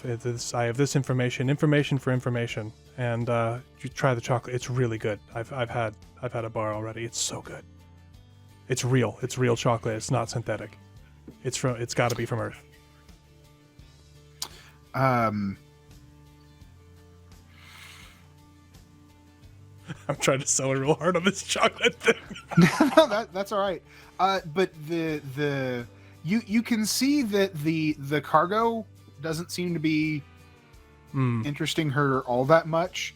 But when you mention that somebody is essentially willing to pay off your ship, which I know numbers weren't thrown around, yeah, but that's not a small amount. No, of it's money. not. That gets her attention. And I somewhere in there, I mean, if necessary, I know I wasn't given a specific number, that's why I didn't give you one. Mm-hmm. She will, like she catches the chocolate and looks at it before kind of passing it over her shoulder to one of the others. No, the cargo is always of interest, but it seems like the real catch here is whoever can return this Kai to their family. That seems to be worth a substantial amount to somebody. And for an appropriate amount of consideration, I think the OPA can probably assist you. 50%.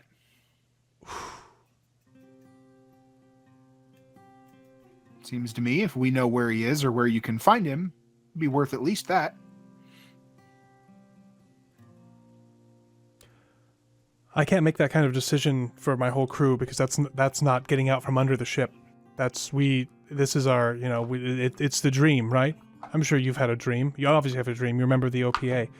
But being able to be free in your own ship without having to be beholden to anyone, any mortgage company, any inner banks, that's, I could offer maybe 20, because then it would only be, I don't know, 5-6 more years of paying the mortgage off. I want to make sure that me and mine are taken care of. I don't want to unilaterally change their futures while we do this. I want to compensate you. I'm not trying to ask you to do something for free for me. Is there a role that I need to be doing here at this point? Yeah, there will be. I'm just trying to find it in the okay. I don't want to be like arguing with the NPC if there's a role. Like, I don't mind role playing. I'm enjoying myself actually, but I just want to make sure you know that I'm aware that there's a role coming up.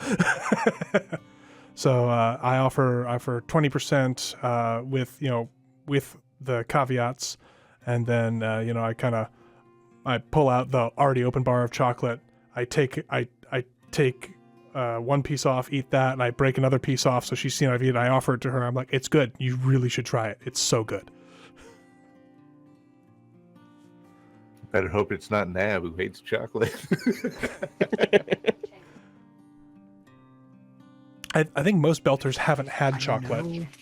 Not real chocolate.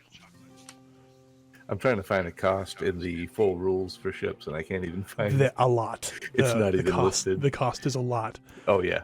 And honestly, like, Chow is serious here. He doesn't want to give up half of that because, think about it, like a 30-year mortgage on a house. That's what I'm thinking. It's something like that. He really doesn't want to give up half that money, and it's not because he's greedy. It's not because he wants it. It's because he doesn't want to screw his crewmates over. I'm keeping my mouth shut because I'm not in this conversation. I'm just like, take the 50. Well, real quick, while I'm looking for this, can I have Casey roll a perception seeing roll for me? No. Well, I'm assuming like Casey would have wanted a spot where she could see Chow and keep an eye on him and not rely solely on him hitting the panic button. Yeah. Yep.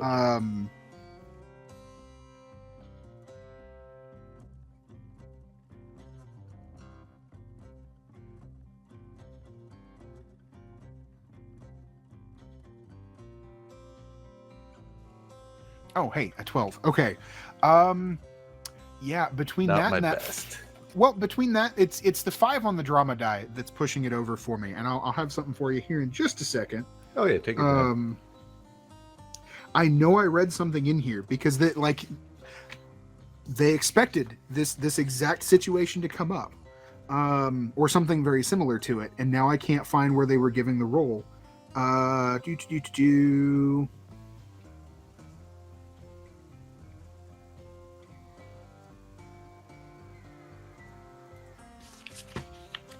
Oh, maybe I'm looking in the wrong place. That could do it. Well, there's like 2 or 3 different factions. It's a well-built like little module here, because it could really be run a number of different ways, depending on what focus you wanted to give. I'm actually rather enjoying that we haven't started having a shootout with anybody yet. Like, it's fun. I feel like I'm still playing the game, but I haven't had to shoot anybody. It's like, yay! Well, I mean, the reading over the combat, like, I like the combat system, the way they use the fortune. Mm-hmm. Like, part of me wants to see it play out. Well, the fortune, I realized I could have used fortune on that perception roll if I wanted to, because you can reuse fortune on any roll. It just runs out eventually. But right? Well, I'm not. The only place I ran into it, at least in the quick start, was in combat, because you can use it to offset incoming damage, and it's not like you have an HP bar that goes down. Yeah. So you're using it because when you take damage, you get the wounded condition. The next time, like it advances or something like that. Like, you really can't take that many hits. Like, combat is lethal. It should be avoided. Yeah.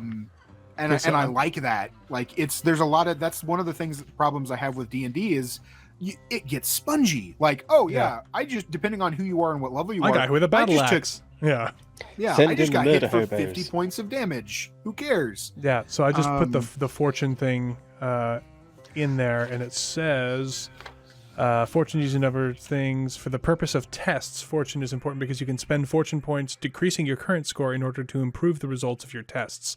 You can spend fortune points to make one die show the value of fortune points you spend up to 6. For the drama die, this costs twice the usual amount, so the die shows the value of half the number of fortune points you spend rounded down. So basically, I can, like, if I had wanted to upgrade my roll, I could have made, obviously we're too far now, but I could have made that other die show a 6, and then I would have had a 13, and I would have known she was lying. I didn't do that, but I could have, if I'm reading that correctly. So that's what the fortune is for, and that's why, like, people like Casey and Addison with 20 fortune is like, holy cow. That's a lot of fortune. Yeah, but Wait, does everyone not have 20 fortune? no, I have. No. We have 18. Oh. because it's like 15, it's also rather. used 1-to-1 to like offset damage. Mhm. So everywhere you use your fortune, it's basically like it's by saying, "Oh, I would have gotten hit here, but I didn't." So if you use it somewhere else, you don't have it if you get into a fight. Which is why I didn't use it, because if Chow gets looked at sternly, he's going to die. Same thing with Aid, you know. That's why I got the body armor. Ditto. I know it's in here. I can't remember exactly where it is, so I'm just going to put this down as a target number. It's going to be up there. I'm going to say it's a target number 14. Okay. Persuasion roll. Is that communication? To negotiate. Yeah, I think so. It should be. Or no, this wouldn't. It wouldn't. No, you are straight up bargaining, which is communication. Yeah. This is not persuasion. This is a bargain. Okay. So yeah, communication. Okay, I'm gonna roll and see what I get. 14 exactly. Wow. With a 3 on the... Okay. Couple of things happen here all at once. You pitch back another offer, and she stops to think about it. And like the lighting here isn't great, and there's been some that's like kicking on and off about where they're sitting. And Casey, as you're watching, like the light flickers and actually stays on for a moment. And given what your role was earlier, you recognize a couple of the folk in her like posse there. In her party. Yes, these were the folks chasing you earlier, or at least a couple of them were. Like they're there's a couple of them. Like the couple of them are kind of like you. You stand out in a crowd or in a group. Oh my gosh, I'm trying to sell her own cargo back. Yes. I have no idea. I have been sitting here giggling this whole time. It's great. This is why I play these games. And this is why she doesn't care about the cargo. Uh-huh. She kind of wants me dead. Well, maybe not. Maybe not. I was snooping. Yes. And I took some chocolate. Who wouldn't take chocolate? But yeah, she seems still completely nonplussed by your, like, you take the chocolate, it's so good, you've got it, and she's having none of it. She wants, yeah. And then Casey is seeing this, and she'll, all right. I think we can probably work something out. How do you want to go about, or how would you propose that we proceed? I don't trust you enough to hand the information now with nothing but a chocolate bar in exchange. And I'm assuming you don't have these funds up front. No, we don't. Of course not. We wouldn't be we wouldn't be doing this if we did, now would we? We don't get paid until we deliver, or until we deliver on our contract. I'm not sure. I could perhaps offer you because we're going to have to take him off world, but I could leave perhaps. Do you like blue-eyed blonde hair? Call DE? Yeah. They think he's there by himself, but obviously he still has. Yeah. I would like to discreetly try to call the Zhao. Chow. Yeah, you can do that. That's easy enough. Okay. In the middle of my stumbling, ineffectual negotiations, my phone goes off, and I reach into Do you need to get that? I pull out. I see who it is. I'm like, do you mind? Can I just take one minute here? I just step back real quick. It's my crew. They're wondering where I am, so I need to talk to them. She just sort of motions like a get it over with. Okay, I take a couple steps back out of earshot, answer the phone. What is it, Casey? I'm in the middle of something here. So very quietly, all I say is, those are the guys that were chasing us earlier. I just go stiff for a second and then go. Don't go stiff. Immediately relax. Don't look now, but so and so's across the room. Yeah, exactly. I said, don't look. Yeah. At least, yeah, those guys immediately with her were the ones chasing us earlier at the cargo. Oh. Those are the guys that tried to kill me. Oh. I see. Well, we're gonna have to get that fixed then, huh? Yeah, we're definitely gonna have to fix that. I'd say just take it up with the crew, and then if you hear from me later, you know what to do when if we need to get together. We'll just put a pin in it, before we push the button. All right. Well, if anything goes bad, drop to the ground. Always. Thanks, Casey. I hang up real quick before she say anything else loud, and I turn around and I'm like, yes. I'm sorry, I didn't catch your name. How rude of me. You know who I am. I forgot to. Hello, Miss. You also get the idea as you ask that she's aware she hasn't told you. Yeah. I'm really just trying to ingratiate myself right now. I'm trying to be so nice. That she will give it. She'll give you her name, probably just her first name. She doesn't give the last name, but she'll tell you the Parvati. Parvati. Thank you, Miss Parvati. Yeah. Where were we? 20%. Maybe I could. So I had this thought. So we've got this crew member. He's actually really pretty, and you might have a use for him for as like insurance if we take the Mr. Dury, no, Kai. We take Kai off to go deliver him. We'll leave. I can leave one of our engineers with you. He can be your guest for a little bit until we come back and return with the actual funds. as I understand that you'll need some kind of reassurance that we're not just going to cut and run. And how do I know that you won't just leave this individual hanging? Well, he's Is really... is he worth? And then like she rattles off the whatever the numbers you're talking about, the hundreds, it's stupid amounts of money. Is this individual worth that amount of money? Because it seems to me, if I know where I can locate this Kai, I wouldn't have to split anything with you if I return him to his family. I'm real pretty. Well, And this is why I negotiate the contracts. yeah, but you're a dirty earther and you can't be over here. How about this? How familiar are you with the power structure here in Ganymede? It's been a while since I've spent any time here, I'm going to be honest. I did grow up here, but as far as I know, I know the docks and I know other things. I really don't spend much time. I don't get out much. I'm assuming you're about to enlighten me. I'm nervous. I'm sorry. Perhaps. And what do you have to be nervous about?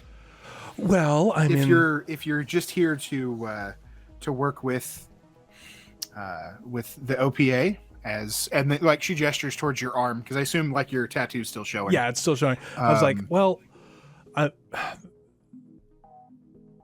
every time I work with the OPA, something seems to go wrong. I like this tattoo. I believe in the same things you believe in, but the last time I really helped out, I ended up doing some time for it, and I just keep remembering those things, and it's I'm just a little uncomfortable, and you may have picked up that negotiation isn't my strong suit. I had noticed that. I thought you might. Well, but how about this? You are looking for a rather large favor from me. I think it only fair that the OPA get a rather large favor from you and your friends, your crew. Seem fair? What kind of favor did you have in mind? One that would make me far more likely to trust that you would actually make sure that I get, or the OPA gets the funds that you have promised. Here on Ganymede, I am very close to pulling the OPA together into a couple of the factions into a more unified organization. And able to actually make some real change for those that look to us for assistance. Standing in the way of that is Orin Aquilo, whom Kai is connected to. Yes, we'd heard.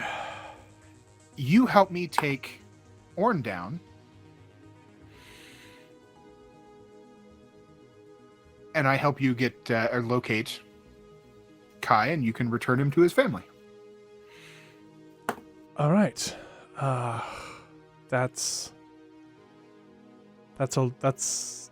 Orin is he's a pretty bigwig for the crime lords around here. He's I can't imagine I can just stroll up and be like, "Hey, come on, Miss Parvati from the OPA would like to have a chat with you," kind of thing.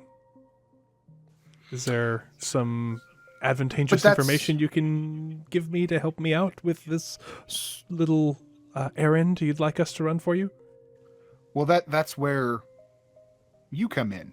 I wouldn't, or my people wouldn't be able to get close to him, but you and your crew, not having any direct connection to me that he should be aware of, you go to him. He's still a businessman. You find a reason to speak to him, gain an audience.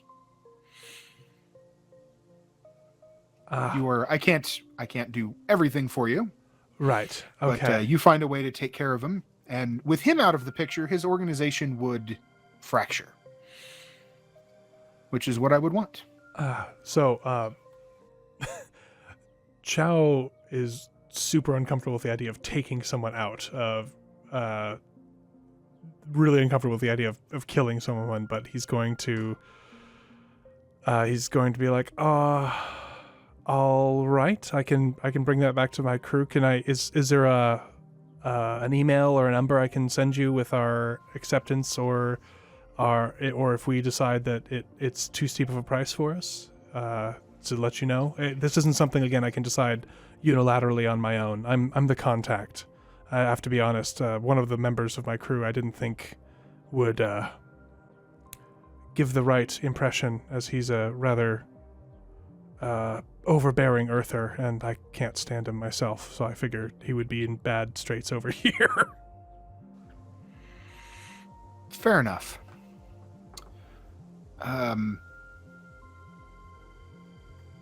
You have, I mean, you would be aware you have the number that you were contacted from giving this location. Yeah, but I don't, yeah. I don't know if that's the exact number, because I use like dead drop kind of thing. I was like, that's fair. Yeah. The number that we contacted you from for this will remain active for an hour or so. Okay. All right. Well, I should get scooting back to my crew then. So he's going to take the rest of the chocolate out, just hand it to her, and be like, as a token of goodwill, every last bit of chocolate is in his hands, holding it out to her. How would she? Because he's aware now that he's giving her cargo back to her, and he's trying to play it cool.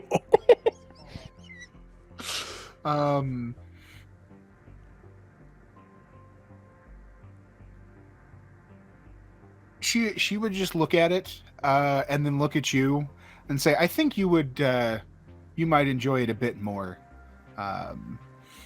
or it might be of more use to you right now." Okay, and he's gonna just slowly and lovingly put it back into his interior jacket pocket, and he's gonna like give a little belter sign of respect to her and be like, if there's nothing else, I'll head back. She just, will give you a nod. And he is going to power walk out the way he came. He's not quite running, but he is scooting. Just shy. Okay, that's fair. So you head back down the corridor. You pass the little alcove where your companions are still hanging out. Looking over your shoulder, it now appears to be clear that as you left, they left. Guys, you can come out. Oh my gosh! Play it cool there. Oh, hey, I'm alive. Yeah. You're alive. Nobody's dead. This is the best thing that could have happened. Okay, and I got to keep my chocolate. Anyway, What does she want? So here's the thing. I'm gonna detail what she asked for. In order to take a she didn't agree to the 20% thing, but that's what I offered. And in response, it seemed like she wanted to take us up, but didn't know that we were trustworthy or not. So she wants us to quote, take out Ornaquillo, and I say that with extreme distaste. So as Chow is detailing his encounter, I snatch a bottle off Addy and progressively start to drink heavily. So let me get this right. The Party time. terrorist leader of the OPA on station doesn't She have might enough not be a firepower. terrorist. She has an army of people here, but she doesn't have the firepower to take this guy out, and she thinks that we can. Not everything has to be open warfare, Casey. Sometimes it's just... She is asking you to murder one of the premier crime lords on Ganymede. Actually had some thoughts about that. I think. Can I stop you right there, Chow? Always, Abe, Can I always. stop you right there?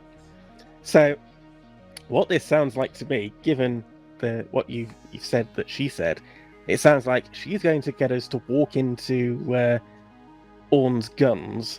We all get killed. Then she then offers Kai back to his family and pockets the whole reward.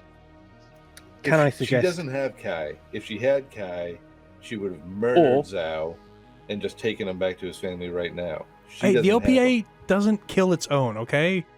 And he waves his tattoo. I would also suspect that I take her as a word that she probably does want Orn out of the picture. I would imagine that she probably has some scheme afoot. perhaps to try and draw Orn into making some kind of mistake that make him lose face. I don't know. What I suggest we do is we send a tight beam to his family and say, can they give us the money up front? She doesn't have him. If she had him right now, she'd be talking to their family. You say that, but how would, if you put yourself for a moment in the you're head of a big corporation, presumably with ties to the inner planets. That's where you're getting all these luxury goods from, and then a member of the OPA comes to you with a ransom demand. You're going to assume that they're going to trick you. You're not going to give them the time of day. I say we at least find out what the family's willing to pay, so that we don't lose our share. Incidentally, find out what the family are willing to pay up front. We take that offer back to her and see if she accepts it. I think she's still not going to trust us unless we do the thing. I say we put a bullet in both their heads and find Kai on our own. Oh God! And that's why you're not in charge, Casey. No, Addison, but do you it have is anything why to I'm add? alive. Or are you just going to keep staring at those bottles? I'm still drinking. And Aid took all my drink, the rest of my drink, so I'm starting to get grumpy. I'm going to throw a chocolate square at That's Addison. 2 Eat for one of those. shooting. Take this, Addison. You'll feel better. And I throw a chocolate square at him. That's my medical opinion. Anyway, I'll still eat the chocolate. so I had a thought. So we don't necessarily need to take him out, I guess. We just need to get him out of the way of Parvati is her name. I don't know her last name, but she seems to be the head honcho, or at least highly placed for the OPA here on Ganymede Station. So we just need to get close enough to maybe, I guess, allow law enforcement to get him? He says rather innocently and hopefully, looking at Casey for some kind of confirmation. I'm sure that the law enforcement, who's no doubt been after him for years, will be able to figure out something to hold him on this time. You say if it was simply a matter of that, I would imagine the OPA would have tipped off Pinkwater ages ago, and they would have had Pinkwater storm his place. I really don't like the idea of us going in, all guns blazing, or even trying to walk up and put a gun in his face and then shoot him and then fight our way out. I think we contact him and tell him exactly what this Pravati is up to. Oh, I agree. And then maybe he'll be thankful enough to give us some info on his ex-boyfriend. Yeah, and then I get killed. You won't get killed, but we'll be with Kai on our way back off this Think back to what Elise told us, though, because Elise said that Kai was trying to get away from him. Yeah, this Orn character's bad news, no matter what. Yeah, I think if we give him any information, best case, he's going to actively stop us from returning with Kai. Okay, I'm going to pause real quick here. So I just got the Nabarin come in, look at me from over the shoulder and goes, "It's almost 3. So without trying to break the game too much, how far along percentage-wise have we navigated through this particular scenario? We're pretty close. Okay. And if we can do a couple of things, we can reschedule to finish, depending on how far down the rabbit hole you guys want to go, or we can sort of epilogue narrate our way through this to resolve the story. Because you're really quite close. You're tugging at the edges of a lot of things, but it could go for quite a while. So it's up to you guys. If you want to actively roll the way through it, would probably be I would hope with less than this amount of time, or in the next 15-20 minutes we can kind of narrate our way through to the end of the story. I'm happy with either. What do you think, guys? Do you want to try I'm super enjoying it, but I think we do need to wrap it up because I know dinner's going to be ready here soon for myself as well. Okay, so do you want to reschedule the second half somewhere else, and we'll just call this as a good stopping point because we have this big decision to make?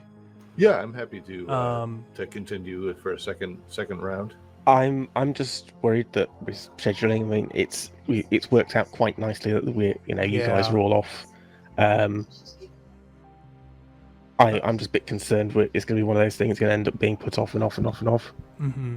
Yeah, I've watched a lot of tabletop RPG games where the last episode is, and we'll see you next week. Yeah. Yeah. So I've been there, and I've also been in ones where it takes a month and a half to get it rescheduled to finish the last 2 or 3 hours of whatever we wanted to do. Okay. So I don't mind finishing up this story, but if you guys want to RP through it, because I am having a blast. I am having a lot of fun. Yeah. If you guys want to do that, I would lean towards definitely rescheduling the second part. Why don't we try... The alternative? Oh, go ahead. So the alternative I put forward is I feel that, well, A, we're close to the end. B, I think we do have a good grasp of the system. So I think if we were going to look for another slot where we could do this, perhaps look at starting, a fresh campaign with characters and, doing the whole shebang. And then try and reschedule something for that kind of thing instead of... Yeah. Because if the intent was to give you guys a taste, I think we've done that. Oh yeah. We didn't get quite as much into some of the I would have very much liked to have seen some combat, which is basically where we were headed next. Yeah. I was trying to push us towards some combat with that, but I almost interrupted D to be like, I kneel and take my rifle. Yeah. So that's about the only thing we didn't get. But if the goal was to give you a taste of the system to see if you liked it, I really don't think combat would change that. No. So yeah, that's my 2 cents. Yeah, I'm happy to just end it here if we need to. I think we can all agree we really enjoyed the system, and especially with your assistance, Squirrel. You've been doing an awesome job. Oh yeah, Squirrel, you're fantastic. Oh, amazing. Yeah, great. I appreciate that. I'm still sitting here going, I have no idea what I'm doing. What the heck? Same with the rest of us. So the way it works. Well, how about this? Let me kind of run you through some of the stuff that was happening behind the scenes, some of the narrative threads, and that can kind of help bring the story to a bit of a conclusion. Yeah. Essentially, what was happening behind the scenes, Kai negotiated or arranged for that cargo to arrive so he could try to negotiate with the OPA to get the resources he needed to get off of Ganymede. The OPA has Kai. They snatched him. 100%. She knows exactly where he is because she put him there. I knew I should have put a hole in her head. They didn't necessarily. She didn't necessarily know who he was. She knew he was valuable to Orin, and she was trying to use him as leverage against him, trying to bring him down. You did provide her with the knowledge that she could potentially get more out of him, returning him to his family. But she was 100% like she would have backed the agreement to split it with you if you had been upfront about it when the time came. So I was kind of going off of narrative there a little bit because you guys weren't quite where the module thought you were going to be. Yeah. There's a whole thing in here where it could end up in a 3-way shootout between Pinkwater, the OPA, and then Orin's folk, with you guys trying to drag Kai out of there and keep him alive without getting shot, which probably was the direction we were headed. Let's be honest. Yeah. Because especially with Casey. And then okay, I didn't buy that rifle for nothing. Yeah. Essentially, okay, we're not coming back to Ganymede for a while until all of this cools off and we know who's dead and who's not. Yeah. Kind of thing. But that's kind of what was going on. So I have a feeling that you guys would have been successful. Kai would not have been happy about returning home, especially by force. Although, if you get him back on the ship and you launch, where's he gonna go? Yeah. Kind of Out thing. the airlock.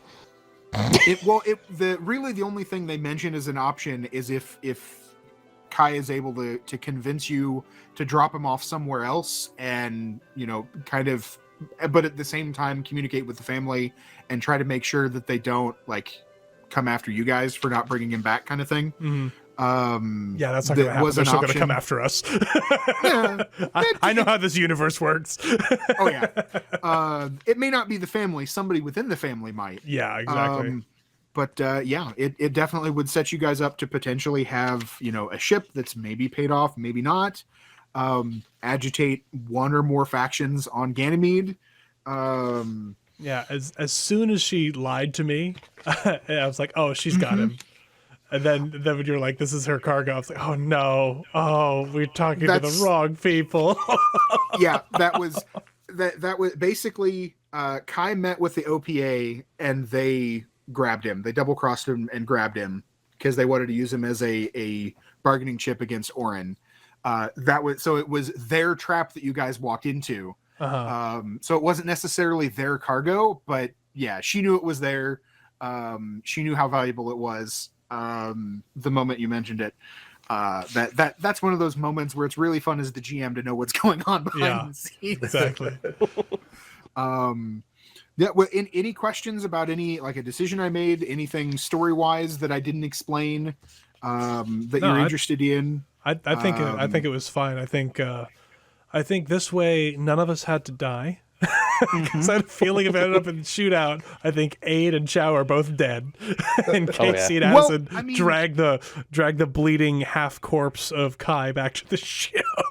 The mechanics of it, the thugs that either of Orin or the OPA's faction would have been using really aren't all that great.